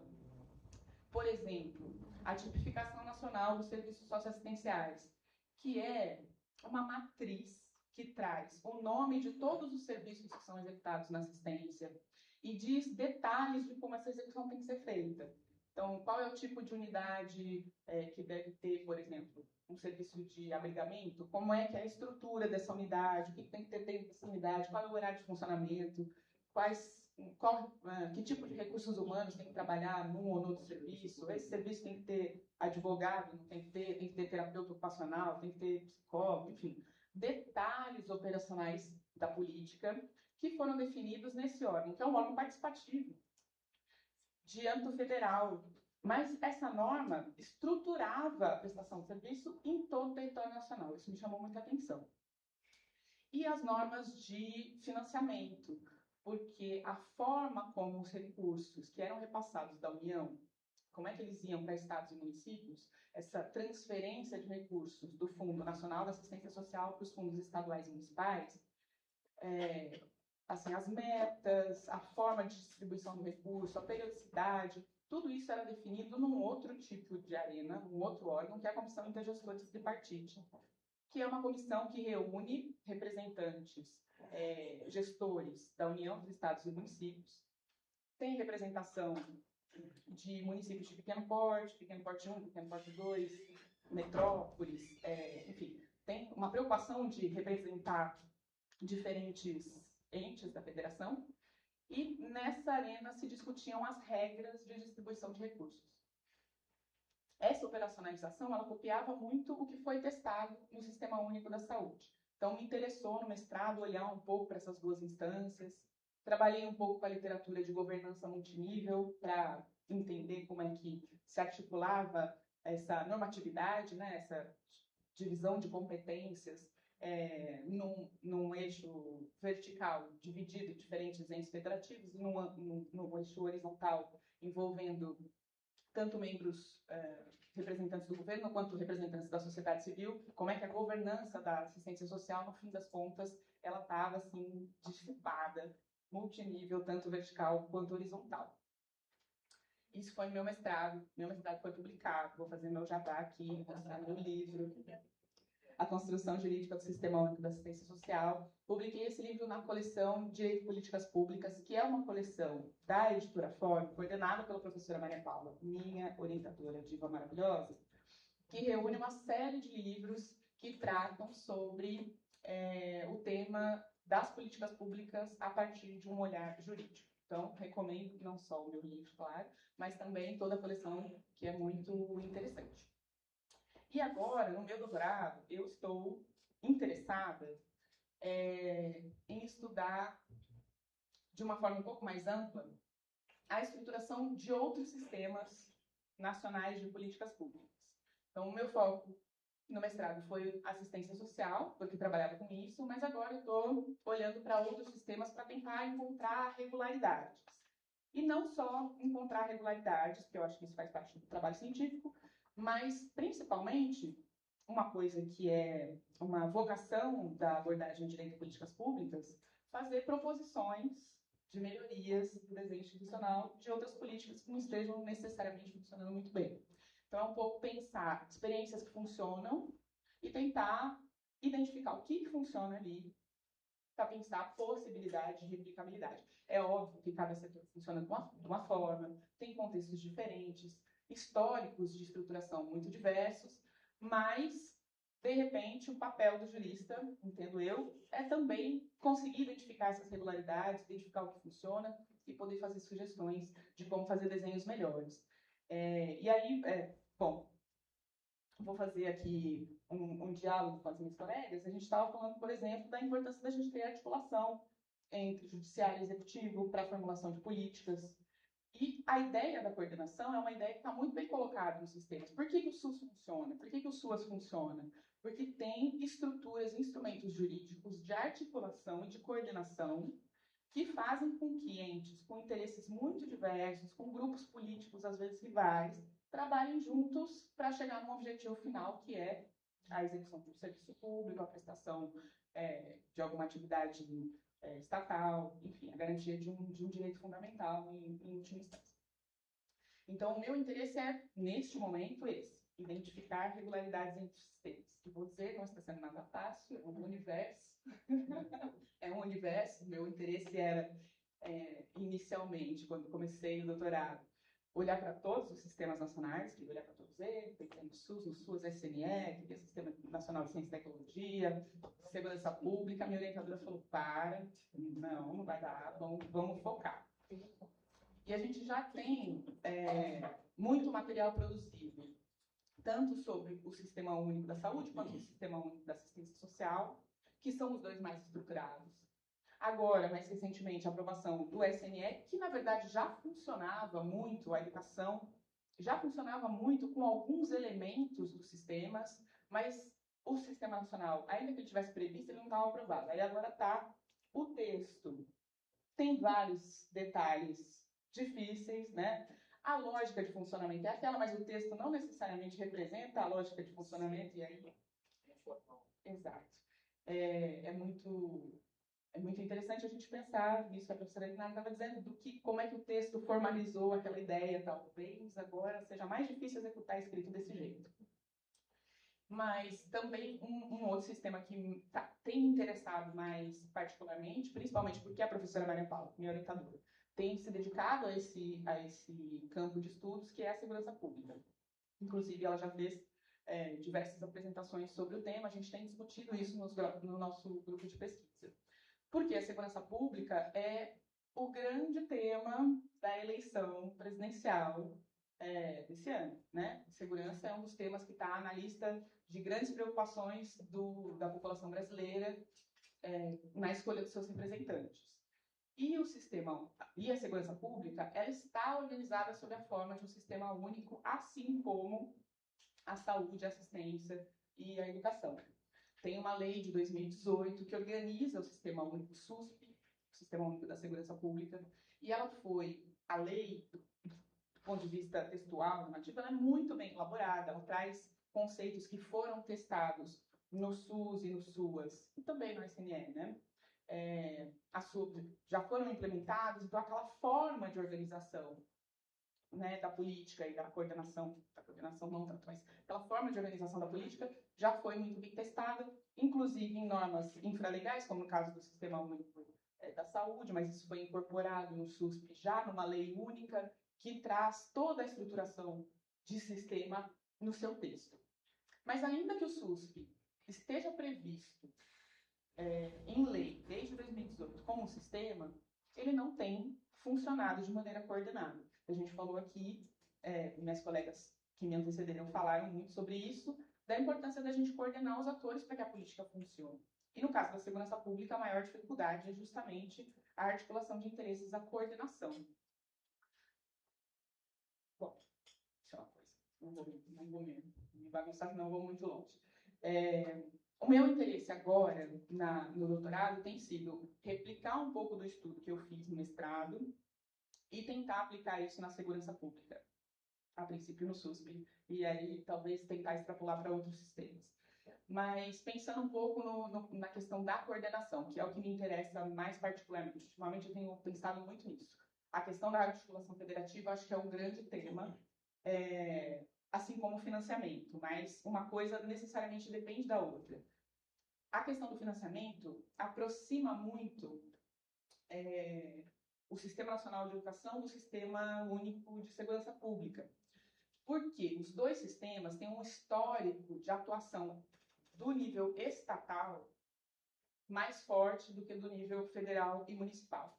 A responsabilidade pela execução da educação e da segurança pública ficou nas mãos dos estados por muito tempo, historicamente. Então, você tem uma dispersão, uma descentralização dessas duas políticas que é diferente do que acontecia, por exemplo, no caso da saúde e da assistência. Então, eu posso usar a ideia de como aquilo foi implementado no campo da assistência e da saúde, mas não necessariamente se aplica da mesma forma à educação e à segurança, porque o histórico de prestação pelo Estado é muito mais intenso nessas duas políticas. Então, é muito interessante ver a forma como a educação tem se articulado e a forma para ver o quanto isso é possível de ser replicado em outra política, que é outra, completamente diferente, outro contexto, claro, mas talvez isso seja uma forma de aproximar as duas. O fato de você ter um papel, um protagonismo do Estado muito grande. Um protagonismo principalmente financeiro, né? Porque o recurso que é investido pelos estados na segurança pública, assim como na educação, é muito grande. Eu não vou ter as cifras agora de cabeça, mas a professora Úrsula, por exemplo, que é da IASH, tem vários estudos falando sobre a importância do orçamento de segurança pública em alguns estados. No Rio de Janeiro, por exemplo, o gasto com segurança pública é maior do que o gasto com educação. Então, primeiro é a segurança, segundo é a educação. Então, tem uma fatia muito grande de recursos que está sendo investido pelo Estado. E uma dificuldade da coordenação da União para esses outros entes federativos é que, no caso da saúde e da assistência social, os recursos repassados da União faziam muita diferença no financiamento da política nos estados e municípios. No caso da segurança, isso não necessariamente, porque o valor que é investido por estados e municípios na segurança, às vezes é muito maior que o valor que a União teria para usar como um incentivo, como indução, né? Então, as políticas nacionais são muito mais difíceis de serem induzidas da forma como foram na saúde e na assistência, no caso da educação e da segurança. Então, olhar para as duas, né, como dois blocos diferentes, talvez faça sentido. Mas vejam, eu estou aqui só levantando um monte de questões, porque não cheguei à conclusão final da tese. Estou só, nesse momento, no processo de levantamento. Preciso finalizar, meu prazo já está mais do que estourado, mas em breve, prometo, se for do interesse da UFPA voltar, é meu voltar para o Pará, eu volto e conto o final da pesquisa para vocês. Muito obrigada, fico à disposição para a gente conversar.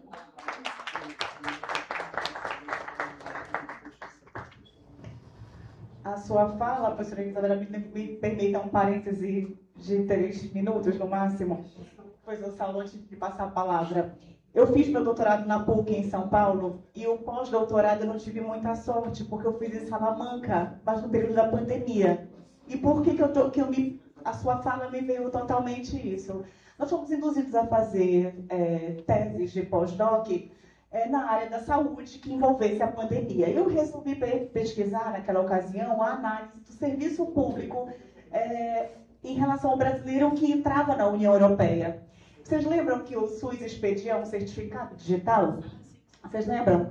Pois é, para poder viajar, tinha que mostrar esse certificado digital que era expedido em 3 línguas para a entrada. Pois bem, a União Europeia não lia o QR Code do Brasil. Para vocês terem uma ideia do que acontecia. Então, quem estava na União Europeia naquela ocasião tinha que fazer exame de Covid de 2 em 2 dias. Custava $60. Então, assim, isso para você ter uma ideia do que aconteceu, né, na pandemia. E a gente viu também o problema da prestação mesmo de saúde, dos serviços públicos digitais, professora, que efetivamente a gente vivenciou nesse país. Né? Então, me lembrou muito esse momento da minha vida e eu disse, olha só, até só não assistência, não segurança, mas saúde e problemas que a gente vivenciou mesmo na época da pandemia.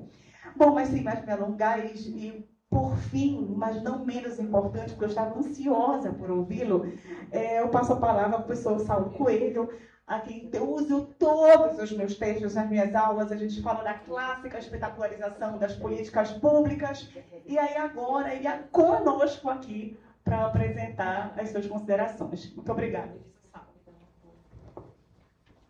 Obrigado, professora Ariane. É um prazer estar de volta aqui na UFPA. Eu fui professor aqui por convênio de cooperação técnica, fui professor permanente desse programa, né, do programa profissional em Direito e Desenvolvimento da Amazônia, convite da professora Estela, professora Andresa e os demais colegas, professores e professoras que desenvolveram, né, a proposta desse programa, que de certa forma também foi inspirada no programa que nós criamos alguns anos antes, né, na UFG, o que muito nos orgulha, porque um proxy de que talvez a gente faça coisas boas lá na UFG é que o programa daqui é excelente, né? Então, assim, é um programa muito bom e quando eu passei 4 anos trabalhando aqui na UFPA, eu realmente passei a admirar de forma muito profunda o trabalho que vocês desenvolvem aqui, a qualidade intelectual, né, dessa comunidade, né, de pesquisadores e pesquisadoras que existe aqui na UFPA, especialmente no ICJ. Né? Tá aí a minha amiga Andresa, né, 2019, me pegou no laço e falou assim, vem aqui que você vai me ajudar. Né? Então, e ao mesmo tempo, o ano de 2019 foi o ano que a gente começou essa rede de Direito e Políticas Públicas, né? E é muito bom também ver como que a gente tem conseguido encampar em diferentes regiões do país interlocuções, projetos, interações, trocas de ideias, né? Que vão enriquecendo esse debate e, de alguma maneira, prestando um serviço, entendo eu, à sociedade brasileira por meio, né, da introdução no pensamento jurídico, na discussão jurídica, no debate jurídico nacional, da variável ou das variáveis, né, relacionadas ao conhecimento de políticas públicas no campo jurídico. A gente pode dizer que há 10 anos atrás, gente, era bastante mais árida essa discussão, porque os juristas eram literalmente, ou são ainda na sua maioria, né, mas isso era mais grave, eu vou usar essa expressão, há 10 anos atrás, né, eram literalmente neófitos nessa discussão. Eu quero falar um pouco disso assim, na minha palestra, porque a gente precisa, na área do direito, calçar um pouquinho as sandálias da humildade. Eu não gosto mais de usar essa expressão, porque vem de um ambiente humorístico que eu já não acho tão bacana mais, né? O pessoal lá na UFG me chamava, há 10 anos atrás, de Capitão Nascimento, porque eu era, tipo assim, faz direito ou pede para sair, né, o mestrado. Aí eles falavam. Aí eu falei, para de me chamar assim, que eu não gosto mais de ser identificado com essa coisa, porque depois de começar a usar 01 para algumas pessoas, eu falei, não dá, né? Então, sandália da humildade também eu tenho que parar de usar. Mas nós, juristas, nós temos que calçar essas sandálias, né? Na verdade, assim, entender que nós, do direito, nós temos um conhecimento, em via de regra, deficitário em relação ao fenômeno das políticas públicas, né? E aí, a partir daí, a gente vai poder dar a nossa contribuição. Porque quando a gente olha para o conhecimento também do campo de públicas em relação a esse fenômeno, é claro também que se os juristas estivessem ali sendo ouvidos, as demais profissões que trabalham com políticas públicas fariam um trabalho melhor, porque estariam em diálogo conosco. E alguma coisa a gente sabe, alguma coisa a gente pode ajudar, com certeza. Então, o que a gente começou a apostar? A gente começou a apostar, né, a partir de 2019, em rede, mas um pouco antes disso, né, lá no PPGDP da UFG, já há 10 anos tem um programa, e já temos um doutorado profissional em Direito e Políticas Públicas. Eu espero que aqui também haja em breve um doutorado profissional. Nós começamos a apostar nessa ideia de que se o jurista faz seu dever de casa, assimila essa linguagem, né? Porque o direito para mim não é ciência, o direito para mim é linguagem. É possível fazer ciência sobre essa linguagem e sobre essa experiência técnica. Mas o direito é eminentemente, segundo a semiótica, segundo, né, a teoria da linguagem, segundo uma série de teorias, o direito é uma linguagem, né? Ele é uma experiência social, ou você pode chamar de uma tecnologia social também, eu aceito. Agora, falar que o que o juiz faz, o promotor de justiça faz, né, o advogado público faz, lá no dia a dia dele, no trabalho, é ciência? Não é ciência. É um trabalho técnico de alta qualidade, mas é isso. É um trabalho técnico. Assim como o que o médico faz lá no consultório dele não é ciência. É um trabalho técnico. É possível fazer ciência médica, mas isso não é o que o médico faz lá no consultório dele. As pessoas precisam entender isso, para a gente começar a discutir política pública no campo jurídico e a ideia de política pública baseada em evidência científica, né? As pessoas abreviam essa expressão, porque existe uma diferença na ciência entre evidência científica e evidência institucional. Evidência institucional é o que as instituições produzem no nível do discurso para justificar suas decisões com base em dados. E elas fazem muito isso. Isso não necessariamente está baseado em evidência científica, não necessariamente passou por um controle metodológico que controlou os vieses, inclusive os próprios vieses institucionais. Então a gente precisa começar a ter essa maturidade, essa capacidade crítica para lidar com essas complexidades no campo do direito. E a rede DPP, acho que cumpre esse papel. Na medida que a gente consegue fazer os juristas internalizarem esses conhecimentos sobre políticas públicas, nós estamos habilitando os juristas a sentarem à mesa da discussão sobre políticas públicas para ajudar as instituições brasileiras a tomarem decisões melhores. E não decisões disfuncionais. E a gente aprendeu a evidência científica de que juristas mal informados sobre o que é política pública tomaram decisões no Brasil com prejuízo a essas políticas. Porque eram decisões disfuncionais. O caso da dispensação de medicamentos no Brasil é um exemplo talvez mais gritante, porque há várias e várias pesquisas robustas que mostram um macroefeito indesejado da atuação do judiciário nessas políticas. E demorou muitos e muitos anos para o judiciário aprender que a forma como ele decidia nesse assunto prejudicava a própria política pública. Então, por exemplo, lá em Minas Gerais, há uma pesquisa feita pela Fundação Getúlio Vargas, com mais de 4.000 processos de dispensação de medicamentos, que é uma amostra coletada com técnica amostral, com análise de distribuição amostral, com cálculo de intervalo de confiança, com cálculo de margem de erro. Não é pegar ao léu processo para analisar, igual o jurista faz. Igual o CNJ faz, às vezes. Para criar política judiciária. Eu vou falar desse caso também. Ou vocês acham que o CNJ é um centro de excelência científica? Não, né? O que menos tem ali é cientista. Falar as coisas como elas são é muito importante. Levando a sério pesquisa, a Fundação João Pinheiro, uma instituição de pesquisa séria de Minas Gerais, não sei a qual instituição se equivaleria aqui, porque é uma fundação que virou uma universidade também, né? Era uma escola de governo, que agora tem status universitário, há muito tempo, né? É um ICT também, mas é vinculado ao governo. Então, o trabalho é muito relacionado à administração pública do Estado. Lá em Goiás, a gente tem o Instituto Mauro Borges, que faz esse papel. Mas veja o desenho institucional como importa, né? O Instituto Mauro Borges é um órgão da administração central do Estado de Goiás. Já a Fundação João Pinheiro é uma autarquia institucionalizada há muitas e muitas décadas atrás. E que foi adquirindo ao longo do tempo uma resiliência burocrática a interferências governamentais.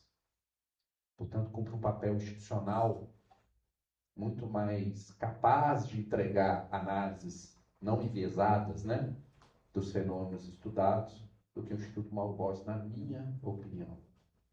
Por uma questão de desenho. Né? Mas aí, voltando, né? Pesquisaram a sério a coisa, 4.000 processos analisados e chegaram a várias conclusões, dentre elas, indicação clara de que há ondas de indução pela advocacia privada de certas agendas de medicamento interferindo na política do SUS em razão de interesses de mercado. É um dos efeitos negativos que o judiciário não conseguia nem perceber que ele estava sendo usado. Outro, e o mais grave, é o fato de que a média de renda de quem é atendido pelo judiciário em Minas Gerais é significativamente mais alta do que a média de renda de quem é atendido no balcão do SUS. E esse é um efeito muito perverso. Ou seja, o judiciário está dispensando o medicamento, concentrando renda, atuando regressivamente no sistema fiscal. Tem gente, professora Estela, porque não estuda políticas públicas, que acha que o princípio da progressividade só deve funcionar para arrecadação, não deve funcionar. A Constituição não vinculou o gasto à regressividade. Eu só posso considerar isso uma espécie de ignorância. Porque é impossível você desejar, no nível da Constituição, que você arrecade de forma progressiva, e você conclua que no nível do gasto você pode devolver tudo de volta para o mesmo lugar. Será que a gente criou uma Constituição cidadã, um projeto sério de sociedade que nós queremos? Né? Como diz o professor Paulo Ferreira da Cunha, hoje juiz constitucional em Portugal, né? Membro da Corte Constitucional Portuguesa, né? Será que a gente fabulou uma utopia constitucional das mais brilhantes, que é a Constituição de 88? É assim que ele chama a nossa Constituição, né? Uma utopia constitucional fabulada. Será que a gente fez isso e desejou que todo o esforço e toda a atenção que gera arrecadar progressivamente seja só para depois devolver tudo de volta para o mesmo lugar? Não faz o menor sentido. Mas eu já conversei sobre isso com magistrados e algumas dessas figuras me responderam que sim, se a Constituição foi explícita quanto à vinculação disso ao sistema tributário e não foi explícita quanto à vinculação disso ao sistema de gasto, ao sistema orçamentário, logo é isso que ela quer mesmo. Ele não é obrigado a analisar a progressividade do gasto público, ele só é obrigado a analisar a progressividade da arrecadação. Então, que bom, né? Assim nós vamos chegar a algum lugar nesse Brasil, né? Assim a Constituição será talvez realizada. Será? Então nós juristas, nós temos déficits na nossa técnica. A nossa dogmática jurídica não responde da forma adequada ao projeto constitucional de 88. Nós juristas somos parte do problema. Podemos ser parte da solução, mas nós temos que nos capacitar institucionalmente para isso. Se o sistema de justiça é uma política pública, com certeza é uma política pública com muitos déficits de agregação do seu modelo teórico, ou seja, o que se quer com essa política pública, onde se quer chegar, qual é o papel de cada instituição para chegar lá, como faremos isso de forma orquestrada em conjunto e tal. Não está claro, não. Né?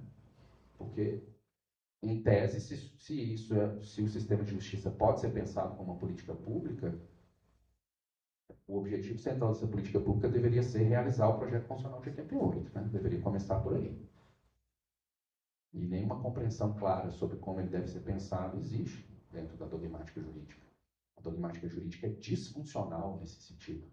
Ela tende muito mais ao desmantelamento do projeto constitucional de 88, a barreiras, vou usar uma expressão de políticas públicas, ela produz muito mais vetos ao projeto constitucional de 88 do que incrementos a esse projeto. Para cada avanço do sistema de justiça, quantos não avanços ele continua a perpetuar?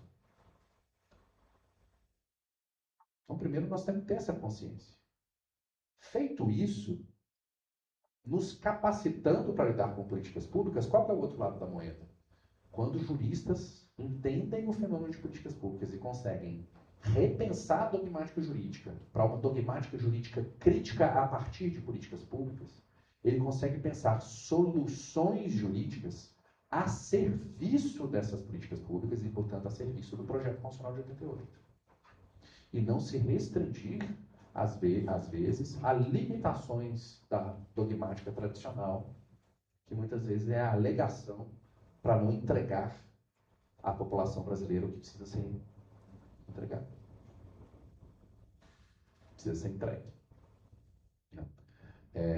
Eu mesmo vou dar um exemplo aqui. Vejam vocês, quase toda lei orgânica nos municípios de Minas Gerais, há uma regra espelhada, copiada.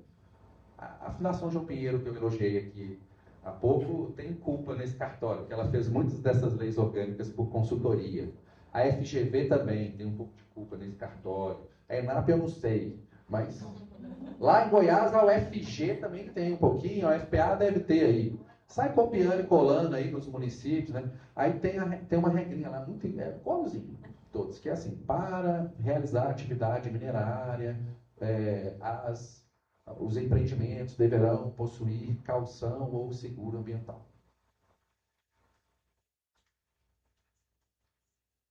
Há 20 anos atrás, um pouco mais, né? Nós fomos favoráveis, no parecer, quando eu era procurador-geral do município, a entender o seguinte: não, é para exercer a atividade minerária. Então, essa exigência tem que ser na LP ou na LI?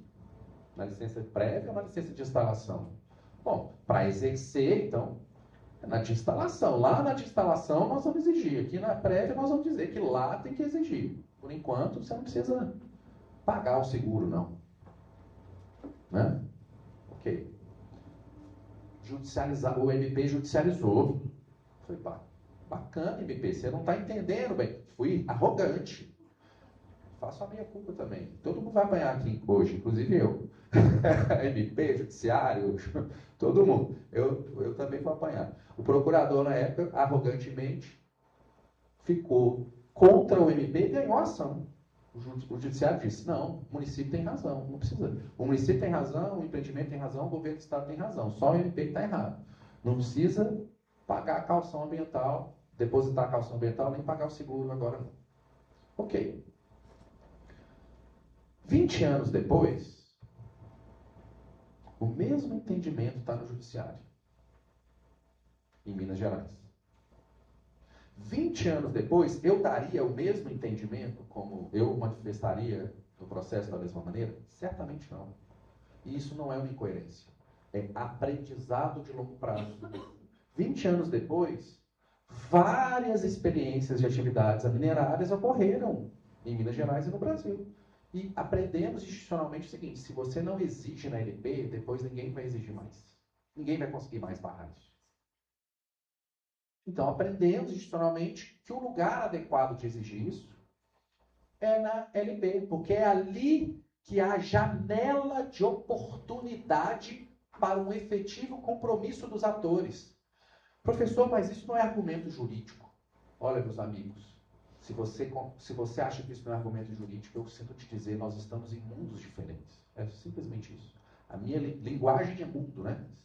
Segundo Heidegger, segundo Ricoeur, segundo Gadamer, mas segundo Foucault também, né? Já que a professora Júlia tem trabalhado por linguagem é mundo. Poder é a capacidade de constituir mundo através de uma linguagem que vincula os outros. Então, no mundo de onde eu falo, o raciocínio que eu apresentei agora, que é monitoramos isso, avaliamos isso, aprendemos que se você não exige na LP a proteção jurídica das pessoas, que elas estarem asseguradas em relação a um dano ambiental, a um impacto ambiental, etc., não vai ocorrer.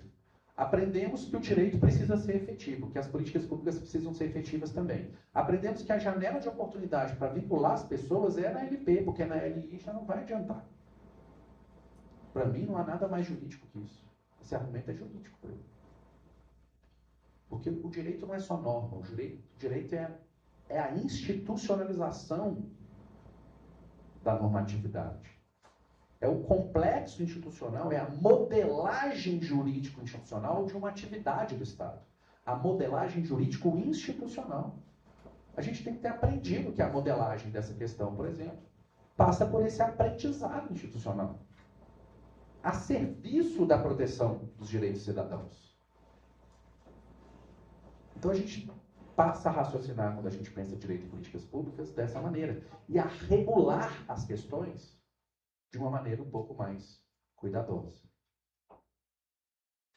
Nós, juristas, temos que aprender isso para lidar com os problemas que eu chamo de externa corporis às profissões jurídicas.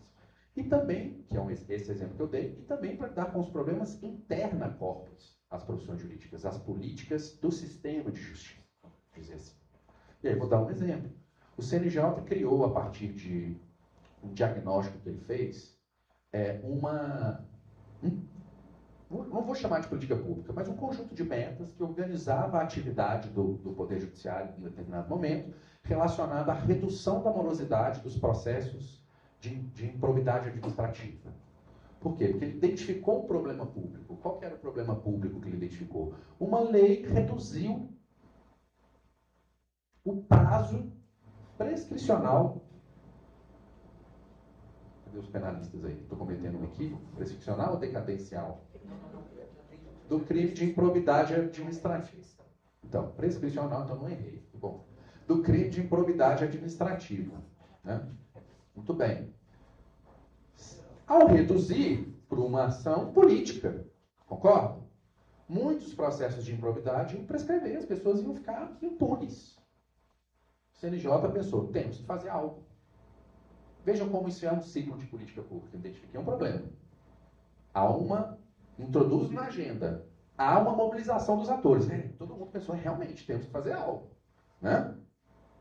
Só que eu tenho que ter também, segundo o Kingdom, para algo ser agenda em políticas públicas, eu preciso de um terceiro elemento. Eu preciso ter soluções prováveis. Se eu tenho problema, eu tenho interesse em resolver o problema, mas eu não tenho soluções possíveis, aquilo não vira agenda, porque ninguém vai querer encampar uma pauta que ele não tem a solução para a pauta. Já imaginaram o político chegando lá no Congresso falando assim, olha, existe um problema que é muito importante, a gente tem que deliberar sobre esse problema. Ah, é? Resolver como? Não sei, eu não tenho uma solução. O empreendedor de política pública só empreende quando todo mundo concorda que aquilo é um problema, né? As pessoas se mobilizam para aquilo, portanto, e ele tem uma proposta de solução. O CNJ foi atrás dessa proposta de solução, e aí ele fez um diagnóstico, fez uma pesquisa, selecionou uns processos, estudou esses processos e disse, olha, nós temos que reduzir o prazo em X, os erros são esses principais que estão ocorrendo, reduzam o prazo até a data tal, reduzam, né, o número de processos em tanto, e olha, indicativamente, priorizem essas e essas ações. Lá em Goiás nós fomos pesquisar essa questão. E aí um aluno nosso foi estudar estatística, foi levar a sério a ciência de dados, né? Fez um estudo para Goiás. Antes de fazer o estudo para Goiás, ele falou, vamos analisar esse estudo do CNJ. E o estudo do CNJ, que embasou uma política judiciária de âmbito nacional, não para em pé. Seria reprovado em qualquer programa de pós-graduação. Por quê? Não tem precisão estatística, não tem uma margem de erro minimamente aceitável, está cheio de viés. Ou seja, é um estudo de péssima qualidade científica. Refizemos o estudo para Goiás. E aí, coletamos uma amostra significativa, analisamos mais de 80 variáveis prováveis de causalidade da demora dos processos, e dessas 80 e tantas variáveis, identificamos quais eram as significativas. As que, de fato, indicavam, eram a causa do porquê que os processos atrasavam. E muitas dessas explicações eram contraintuitivas, e contrárias ao que o CNJ indicava que deveria ser a prioridade. E aí propusemos uma política específica para o estado de Goiás, que hoje está funcionando em Goiás. Chama Projeto Probidade, que tem uma outra característica de política pública. Ele é interinstitucional, ele é articulação de atores. O projeto foi assinado pelo MP, pelo Judiciário, pela advocacia, pela OAB, etc. Articulou-se atores para que se pudesse resolver um problema complexo com a compreensão de que sozinho não se faz política pública.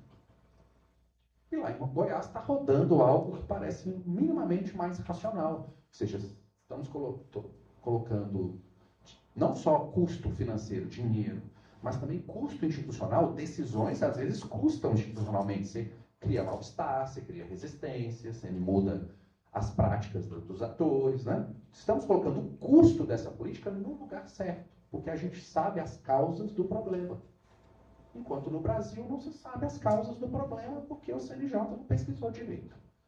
Então, importante que o sistema de justiça encare a tarefa de induzir política judiciária. É verdade que o sistema de justiça tem efeitos macro nas políticas públicas nacionais, sobretudo num país em que os juristas têm muito mais poder do que deveria ter em si, né? Temos essa característica, né? Os intérpretes do Brasil, os clássicos, né?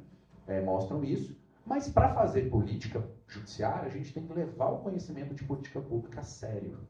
E eu acho que é o que nós estamos fazendo nessa rede. Por isso eu queria terminar parabenizando a todas as professoras que estão aqui nessa mesa comigo, pela exposição, que demonstra, né, a qualidade das análises que temos feito, o cuidado e o potencial que esse tipo de abordagem tem para contribuirmos com as tarefas complexas do sistema de justiça, mais além do mais do mesmo, né, que a gente tem visto por aí.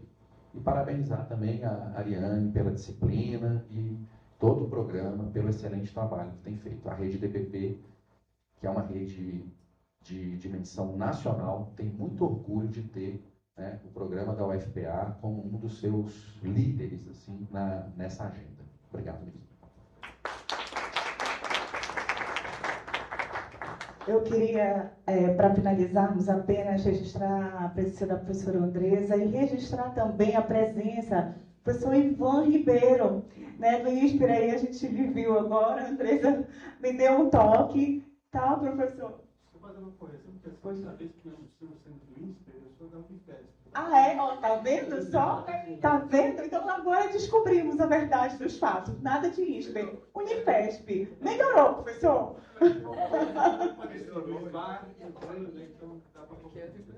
Um prazer enorme tê-lo aqui. Queridos, eu gostaria de parabenizar e agradecer imensamente a mesa, as professoras, ao professor Saulo, a professora Flávia, a professora Júlia, a Linara, a Isabela, por estarem comigo nessa tarde. Agradecer ao